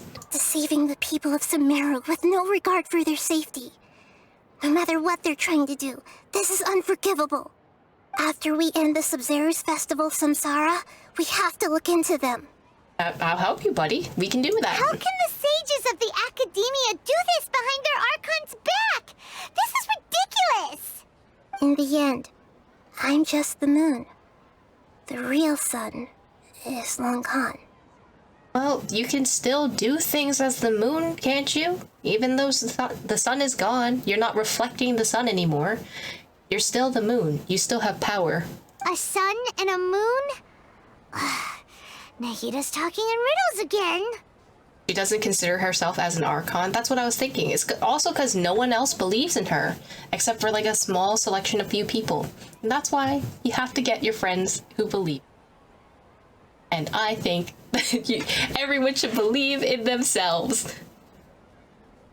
That's the literal definition of the moon. The moon only reflects light because of the sun. Okay, but it still can pull the tides and the waves. It can control high tide and low tide. That's not something the sun can do. The moon has its own powers. You just need to believe in them. Oh, we're out of time again. Oh, we're out of time today. I'll tell you how to break free of the samsara tomorrow. See you then. Why do I feel like Dunyazar doesn't have enough time for tomorrow?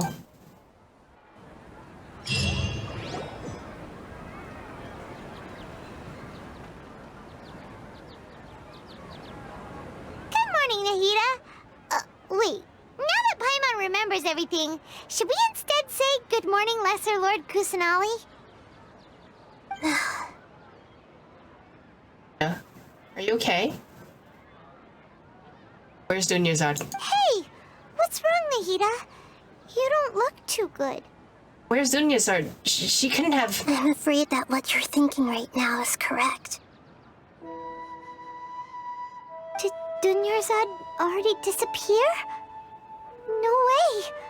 Are we too late? The real Dunyarzad's consciousness has indeed disappeared. It can no longer endure the constant dream harvesting. I hate when I'm right. We were so close. Paimon can't believe it.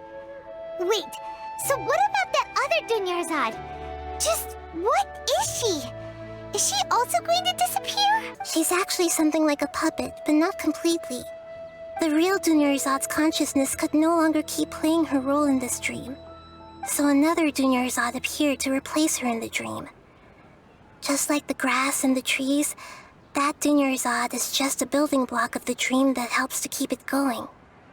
But personality-wise, she's nothing like the real Dunyarzad. Puppets are stiff and can't copy a living person's vitality. After all, they're just there as filler. You know, speaking of which, the old Dunyarzad might not have been too different from a puppet. How so? Dunyarzad truly believed that she met you within her consciousness, and it was you who inspired her. So you do remember her after all. Yes. Back then, her family was overly protective of her. No one cared about her personality or thoughts. It was as if she only lived to stall her Elazar. I just gave her a little wisdom so she could look at life in a new way. So that she could be her own person. But even so, she still meant a lot to her. You were a kind Archon. Far from it. I'm still a long way off from being a real Archon. I couldn't even save her. If I were a competent Archon, I wouldn't have let my most faithful follower die at the Sub-Zero's festival with so many regrets. Not every Archon can save the people that they care about. I mean, look at every other Archon that we've encountered. None of them could save the person that they cherished during their time. They have to live on without them. Please don't beat yourself up over it, Nahida. It's the sage's fault, and theirs alone. I'm not beating myself up. All I did was to rationally observe the distance between myself and a real Archon. Okay, but who is a real Archon, though? Like, if you take Zhongli, since he's the oldest, right? Is he a real Archon? He's pretending to be a human. Does that count? Do you need to pretend to be a human to be a real Archon? No. Don't be like that, Nahida. Even real Archons are still allowed to be sad. Considering the past Archon quests, every single one of them were pretty sad. To prevent more tragedies like this, we must end the samsara as soon as possible. Atta girl. Great, but how do we do that? Although the Sub-Zero's festival dream is under the Akasha's control, only humans can dream. Even the Akasha is unable to create them. That means this dream belongs to a host who created it. Huh?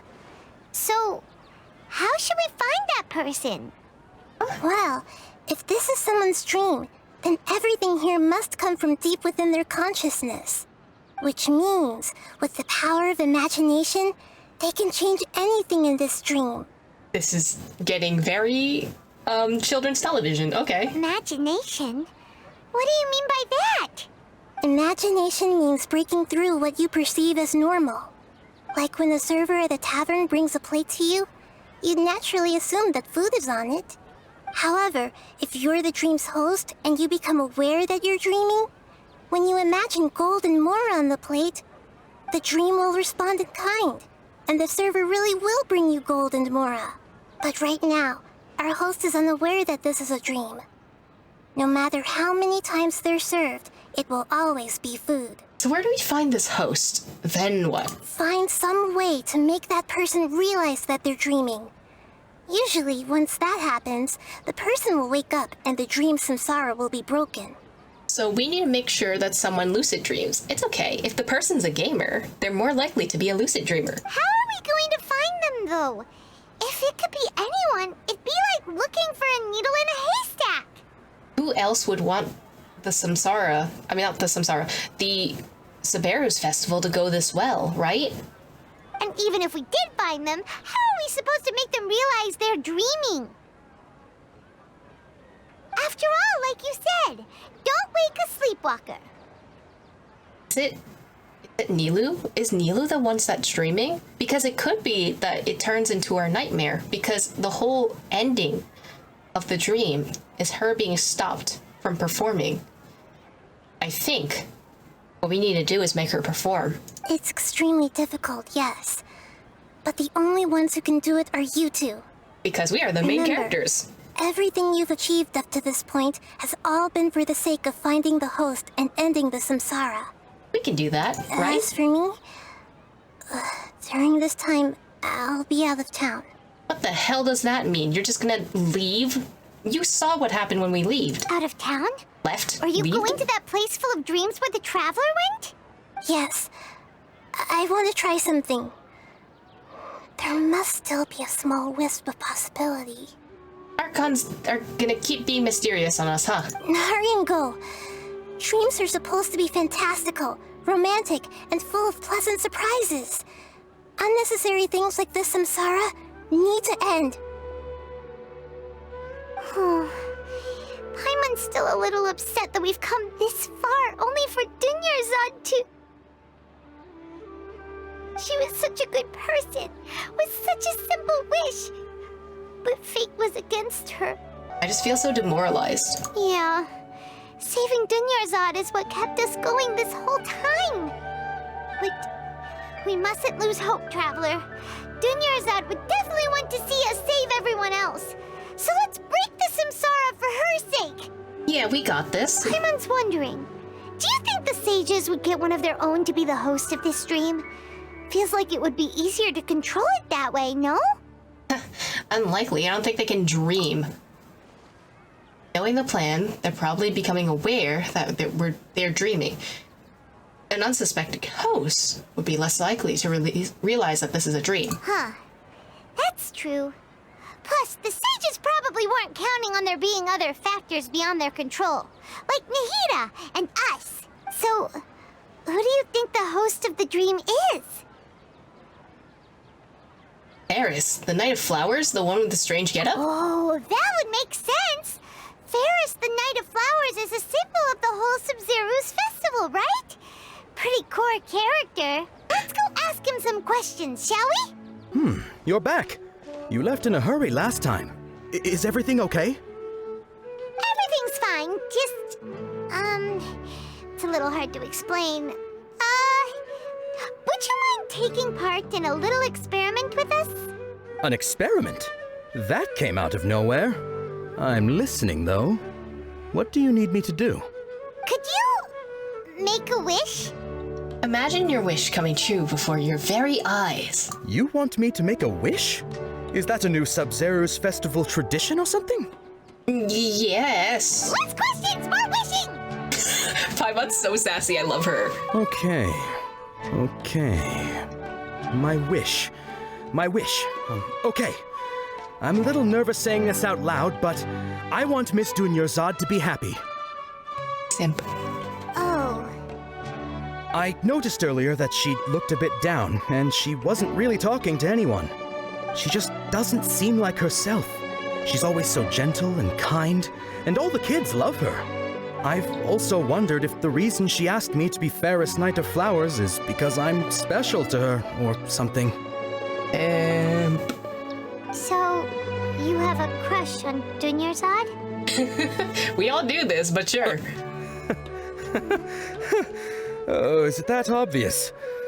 After what I just said, I guess it is. When she placed the hat of the Knight of Flowers onto my head, she said to me, I want everyone to have a happy Sub-Zero's festival. What she didn't realize was that I'm not that interested in how everyone else feels. In that moment, I just wanted to be her Knight of Flowers for the rest of my life. 50 years, 100 years, I'll serve her till the end of time. Buddy, I'm so sorry. Okay, yeah, that was a bit much. Felt like the right moment to get it off my chest, but that was pretty embarrassing. Okay, I'm ready to make my wish.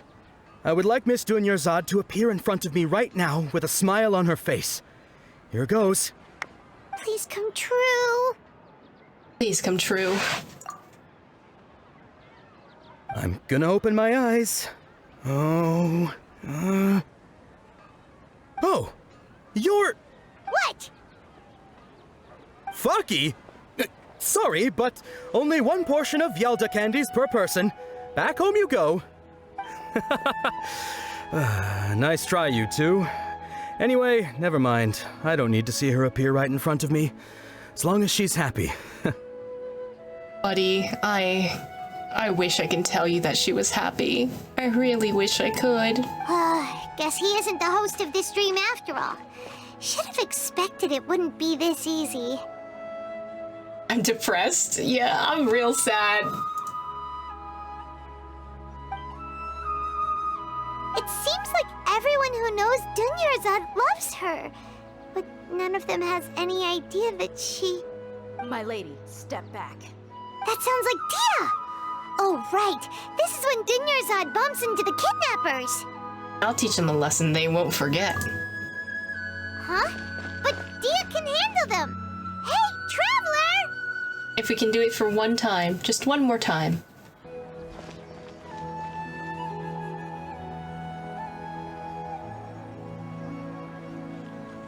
Oh, it's you. Great timing. Please take Dunyarzad and leave. Leave these guys to me. Hey, this is my job. The Homiyanis pay me, not you. You're wasting your breath. Leave. Fine, all right. Knock yourself out. Why are you so worked up anyway? It's not like I don't trust your fighting skills. Anyway, watch yourself.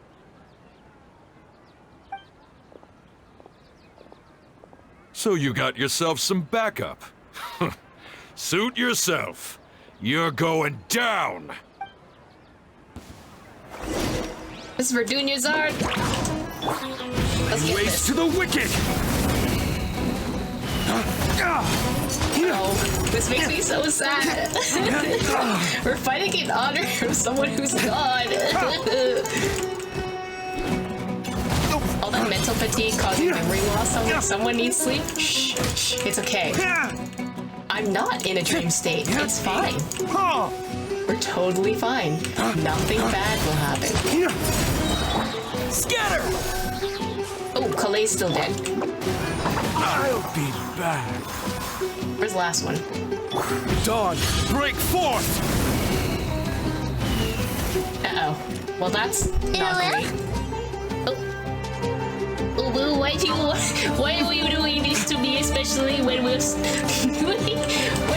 defeat this quest? Why have you forsaken me?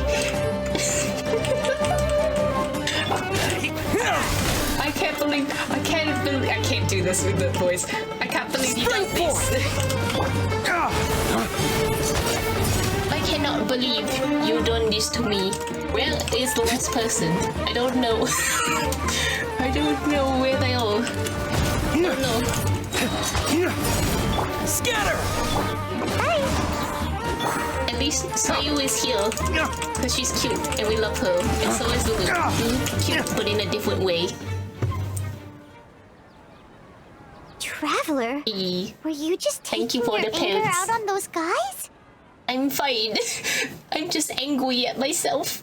You and Nahida both. Dunyarzad wouldn't want to see you two like this. Oh, it's okay, Paimon. If I speak in this voice, maybe I will feel better. Oh, and speaking of her, Paimon just remembered something. Remember how during the first Sub-Zero's festival, before the Samsara started, we came here with Dunyarzad because she wanted to pick something up? Yes, and I don't remember what it was, honestly. She said it was because she had forgotten something. Yes, I do remember that. Oh yes, I've forgotten all about that. Okay, so Paimon's memory is working so far. Anyway, Paimon also remembers that she is staying somewhere around here. She pointed it out to us the night before the Sub-Zero's festival.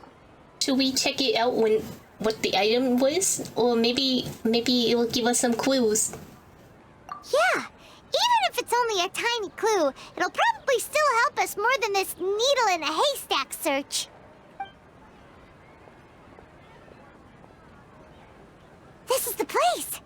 It's rude to enter other people's spaces without permission, but desperate times call for desperate measures! It's okay. It's just breaking and entering. It's fine. We'll be fine. We've done this several times before. Hey! The windows are unlocked! Okay. Paimon's gonna take a peek inside. Yes, Paimon, go do that.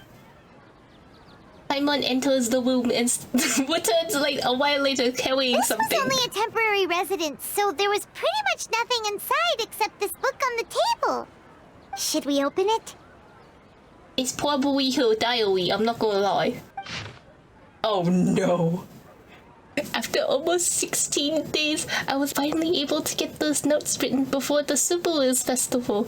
Once the festival ends, you and Piper will probably continue your journey immediately, so I was hoping that I'd be able to give you this before that. This is a compilation of the folk legends concerning Lesser Lord Kusanali, created from a series of interviews that I conducted in succession and wrote them down. I interviewed so many people, but I'm afraid that there were very few who knew much about her. Still, I hope that this will be of use to you in your search for her. Gandaraville's water supply was once again contaminated, forcing everyone to go very far out to get water. But one day, people suddenly found that the water was drinkable again, and some said that the green light was seen near the water source the previous night. Everyone believed that this was the divine power of the Lesser Lord Kusanali at work. This sounds quite possible. The contamination of water sources via natural means probably takes ages. Did Lesser Lord Kusanali appeared in the Gandaraville then? After Mama passed away, I was super afraid of the dark and couldn't sleep. But from one day on, I could hear her voice that would chat with me till I fell asleep. A nice lady told me that Lesser Lord Kusanali must have been watching over me. Poor child. I hope that the Sumeru's festival makes him a little happier. This is quite similar to something I experienced back then as well. He is indeed a gentle god. There was this one time when I had a wee bit too much to drink and I couldn't find my way home to save my life. And then I turned the corner and I could have sworn that I saw Lissabur Kusanawari herself. She was very tall and had the most muscular arms. And then she caught me and I slipped and fell. The next morning, I found myself sleeping under a tree. I reckon that must have been her looking out for me. I'm not sure this one has that much value as a reference. That probably is just a tree, right? These folks' records are penned with Dunyarzad's reference and opinions, leave every page densely packed. Wow. Dunyarzad wrote all of this. Sounds like she was always thinking of us even while we were away. We were reading the letters of a dead person, and you may be doing it in the ooh voice. I cannot believe you did this to me. Even though she was also busy preparing for the Sub-Zero's festival and had all her health problems to worry about. She must have wanted to give this to us as a gift on the day of the Sub-Zero's festival, right? If we hadn't found this book, we never would have known. But now that we know, we can't even thank her. Dunyarzad. Hey! Where are you off to now? I feel like this is like one of the first Archon quests where we directly have to deal with grief, like the immediate passing of someone. Like, I know we had Aya Makoto, but Makoto was dead for a very long time. I think this is the first one where, like, we actively interacted with someone. Oh, wait, no, Teppei. Teppei too. Although, I'm not sure if he, like, if it was said, like, he died, but, like, it's assumed that, like, he didn't live very long after that. So, like, him and Teppei are, like, the two main characters we had to deal with for these quests like that. How can I forget Teppei? I'm sorry, Teppei. It's Dunyarzad's puppet. I guess I'll feel better if I say this out loud.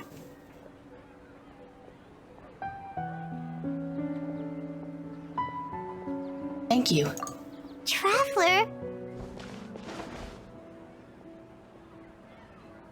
You must be exhausted. Come to think of it, we've been stuck in this place for a really, really long time. Heck, even the last time we were chatting happily with Dunyarzad feels like an eternity ago. Tavad is depressing AF, bro. I don't know why, but I blame Celestia. Fuck Celestia, it's their fault. I mean, I don't know how much this ties into Celestia. Especially because Kusanali is one of the people that is trying to help us out. I don't think it's her fault. I think this solely is on the Academia's fault. All the past memories. She looks so happy. Paimon still remembers when we were sitting here, and the way her eyes sparkled when she talked about Nilou's dance of Sub-Zerus. Call it now. There will always be frustrations in life, but I know that the point of living is not to leave behind any regrets.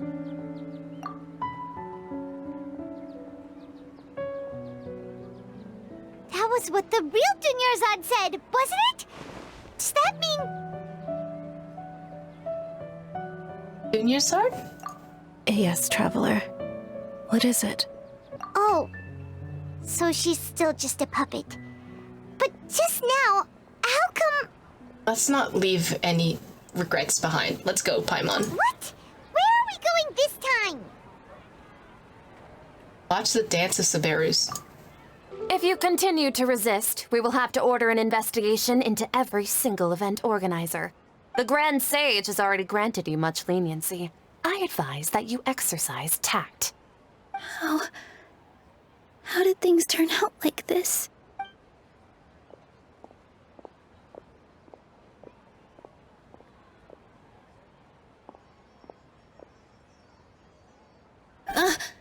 Traveler? You don't have to get involved. He's a sage from the Academia. I don't want to drag you into this. And I'm a traveler from the outside world, so he can't tell me what to do. Traveler? Traveler? What the heck are you doing? If you get arrested wasted by the academia, that's another day gone to waste! And what are we waiting for? We've used up all of our time. It doesn't matter. We need to make a stand right here, right now. The academia, he has no power over me. That's right. You tell him. Wait, they're not reacting. Have they been scared stiff? Just like I thought. They're puppets. Let's pick them up and move them to the side so that Nilou can perform her dance, okay? Oh, of course! If this is the sage's plan, they wouldn't put themselves through this. So they're just substitutes. What is this? What happened to the Grand Sage and his entourage? Hold up a moment. What's up with those flowers?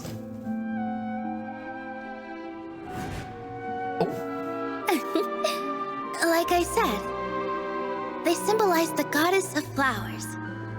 It's just a shame that all the real Padisaras went extinct after her death. Yes.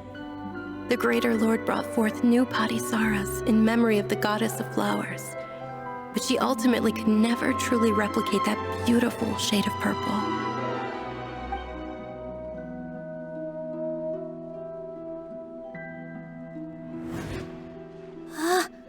That beautiful shade of purple. Aren't these flowers real Padisaras? Just like the ones from the legend? I didn't even notice. Dunyarzad, did you find these? But didn't you just say all the real flowers went extinct after the goddess of flowers passed away? So, how? Yeah. What's going on here? Nilou, I need you to close your eyes. Huh? Imagine that the Grand Sage and his entourage are not here in front of you. You guys are acting weird. But okay, I'll try.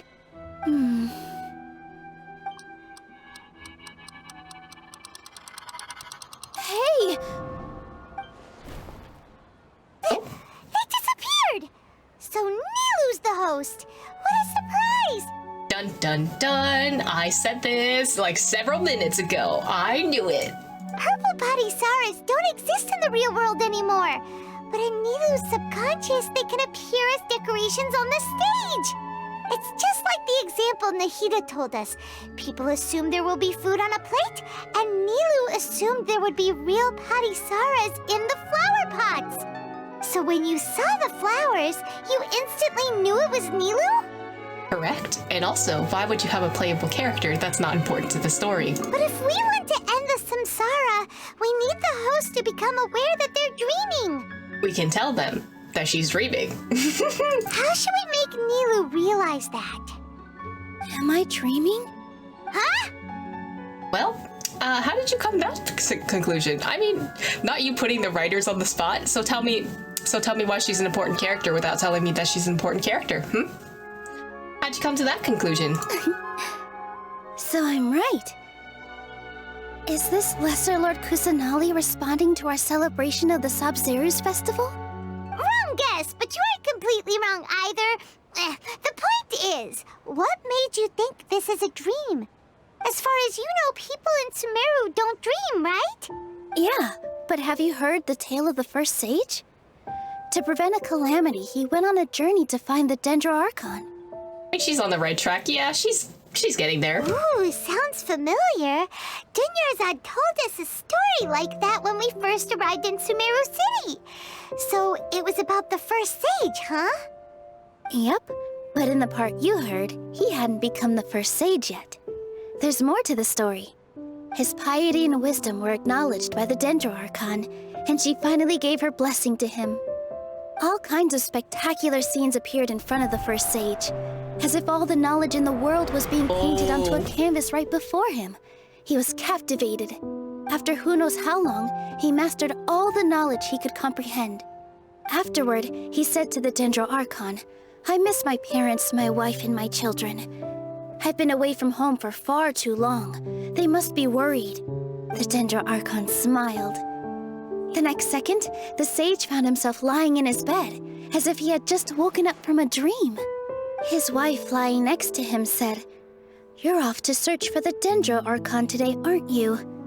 Have a safe journey, my love." In the end, The first sage took care of many disasters in Sumeru City and founded the academia.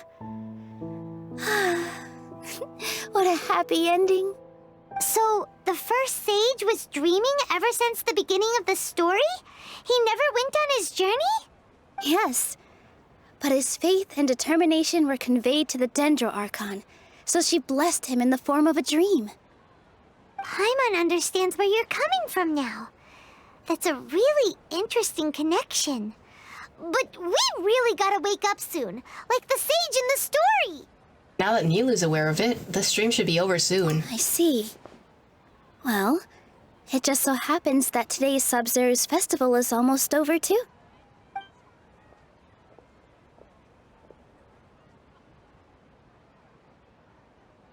Since we're in a dream, let's make this final dance of Sub-Zero's as beautiful as we can. I've been waiting a long time for this. Please, dance your heart out.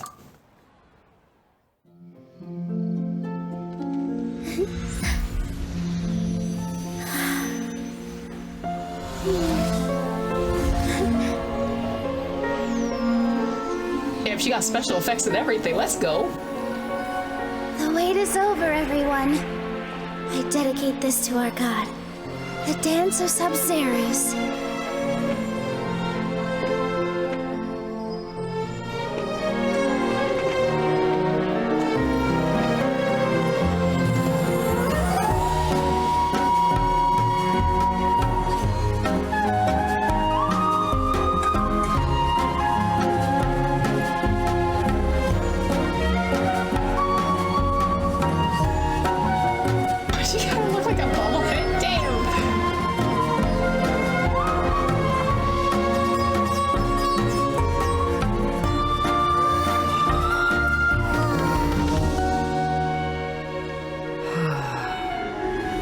I'd be lying if I said I had no regrets.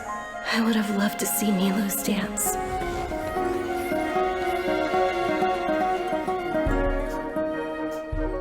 Oh, Dunyazard.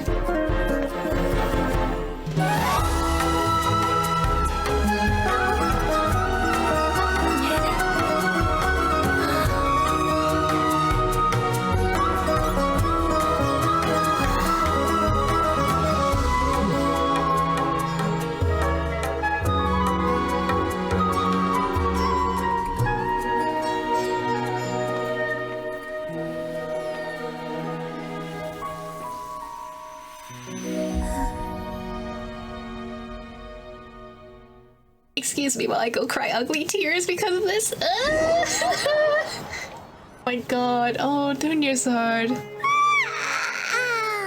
Oh, good morning, traveler. Oh, Paimon feels like she's been asleep for the longest time. Good morning, Paimon. My head hurts. I have a hangover. Paimon's head feels super heavy. Did we oversleep? Do you even remember going to sleep last night? Paimon thinks it was after the Sub-Zero's festival. The Sub-Zero's festival! Have we finally escaped from the Sub-Zero Samsara? I remember now. Quick! Take off your Akasha terminal! At the end of the dance of Sumeru's, I think I saw... Quick, let's go see Dunyazard. If she's still there.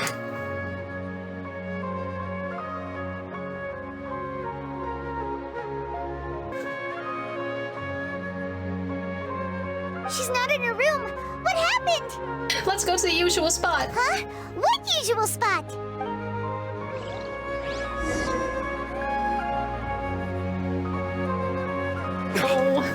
Oh, we're not gonna find her because we're out of the loop.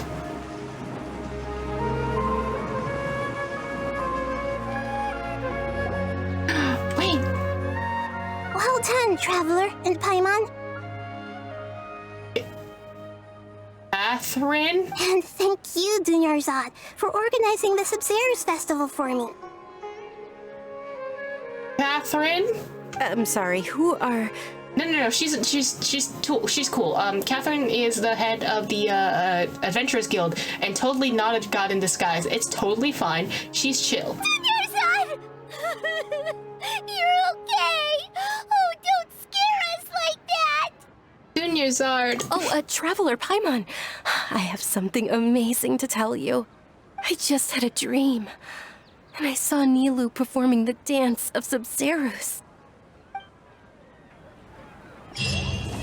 Sight, cut the cameras, Dunya. Wipe them crocodile tears. Stop! Stop! How dare you trick me like this? Why can't I just casually cut? Can I not talk to Dunyarzad? Please, let me talk to her. Why is... Okay. Why does Sayu's body look like 300 times bigger than Dunyarzad's is? Like, the proportions are kinda all off. Oh, this is worse. Why does he look so tall compared to her? You're actually Nahida, aren't you? Paimon felt like Catherine was acting weird when we met at the Sub-Zerus festival. And... Dunyarzad, did you save her? It's a really long story.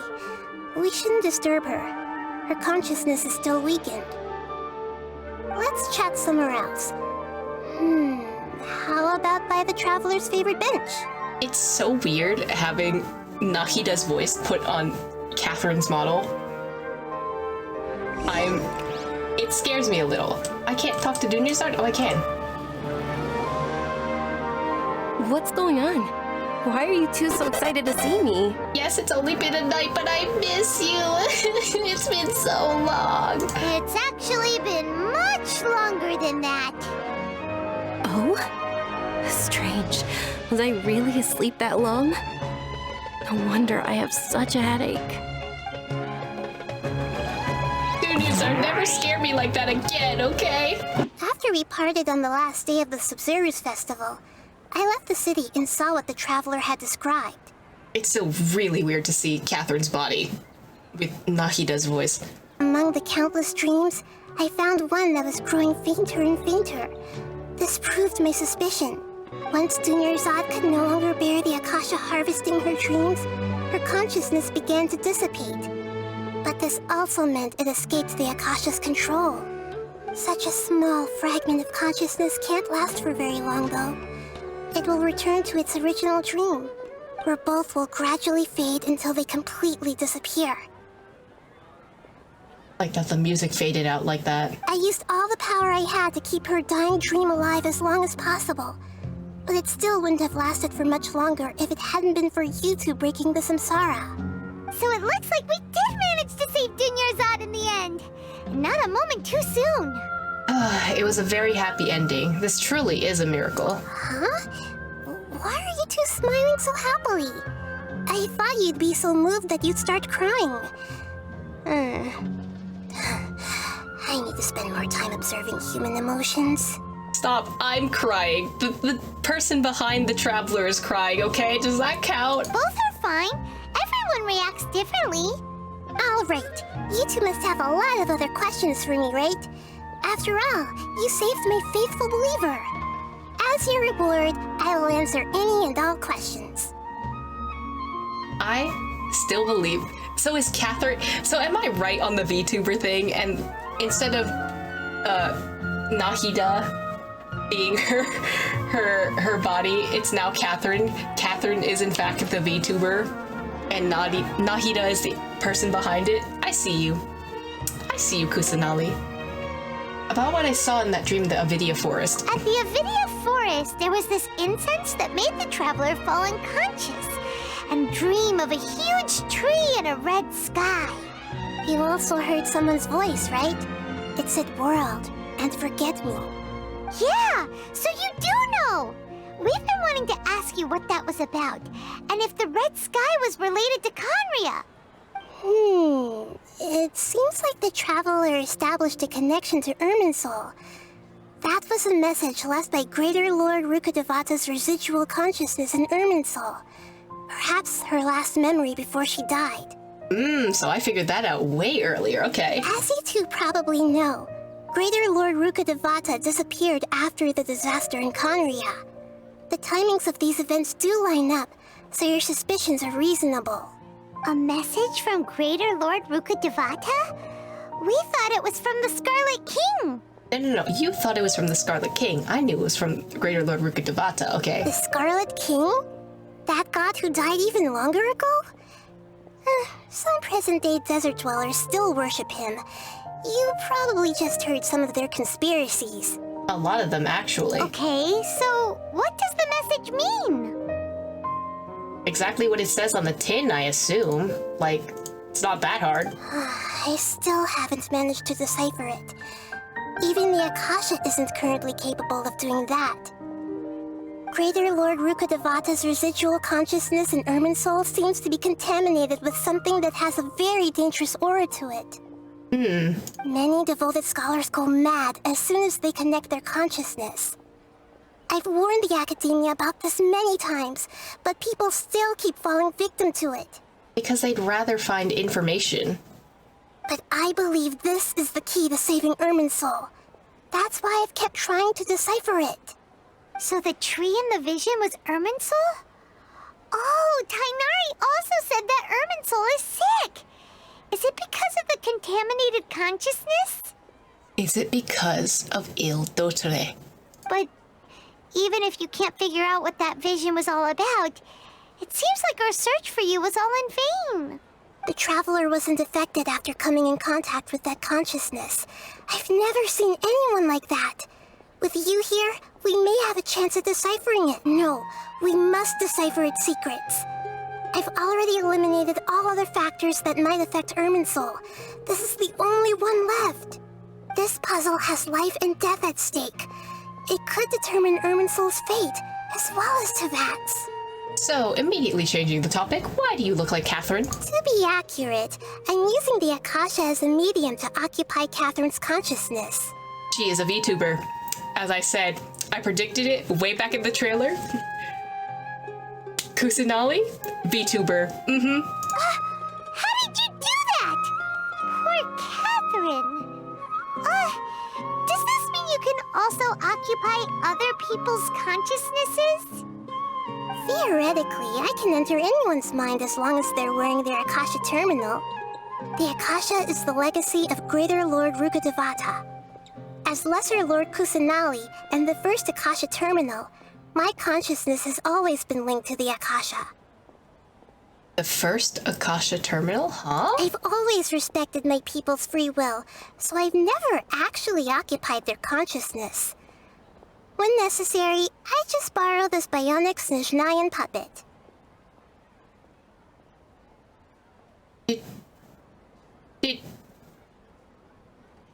Did you just call Catherine a bionic Snezhnayan puppet? The casual possession, you know. There isn't totally, a harbinger right now walking about who also happens to be from Snezhnaya, who also happens to really like making puppets. You know, there totally isn't anyone like that. Definitely. Hold on. Did we just learn some deep, dark secret? So Catherine is... No wonder Paimon felt something was off about her.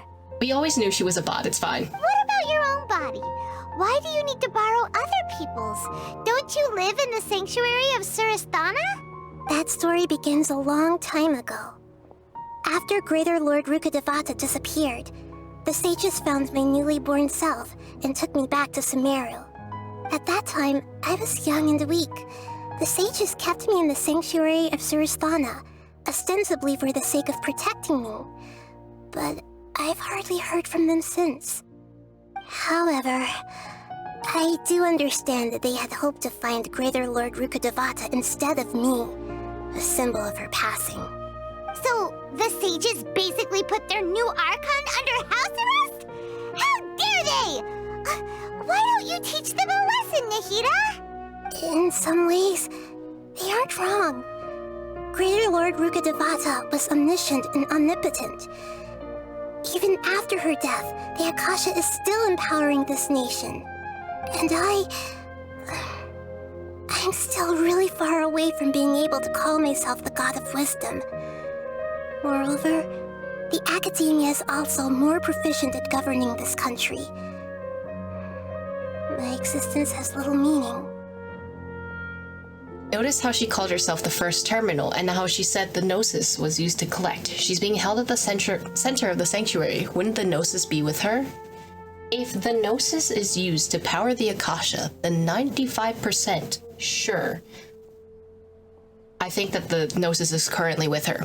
But remember, there is an Act 3 to this quest. But if Il de Torre is going to come and f it up, then definitely, by Act 3, we're gonna lose a Gnosis. And maybe we'll also lose the Akasha terminal as well. To me, you're already an excellent Archon. Yeah, you got a lot of believers. Just look at the Sub-Zero's festival. Everyone who showed up truly loves you. Thank you for the kind words. But I honestly don't need physical freedom as long as I can connect my consciousness to the Akasha. Trying to find a way to save Irminsul is my life's mission and top priority. I will work on that, and try to live up to being a deity in the meantime.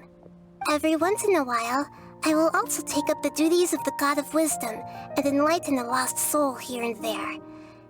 Doing all that should be enough. That would be enough. That would be enough. Poor baby, I will set you free. Demand your freedom. Yes, you deserve to be free.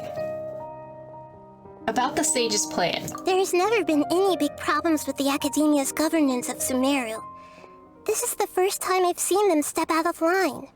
I wonder what caused them to go down this path, and what they hope to achieve. Not to typecast or anything, but maybe it has something to do with a little person called Il de Torre and a little group named the Fatui.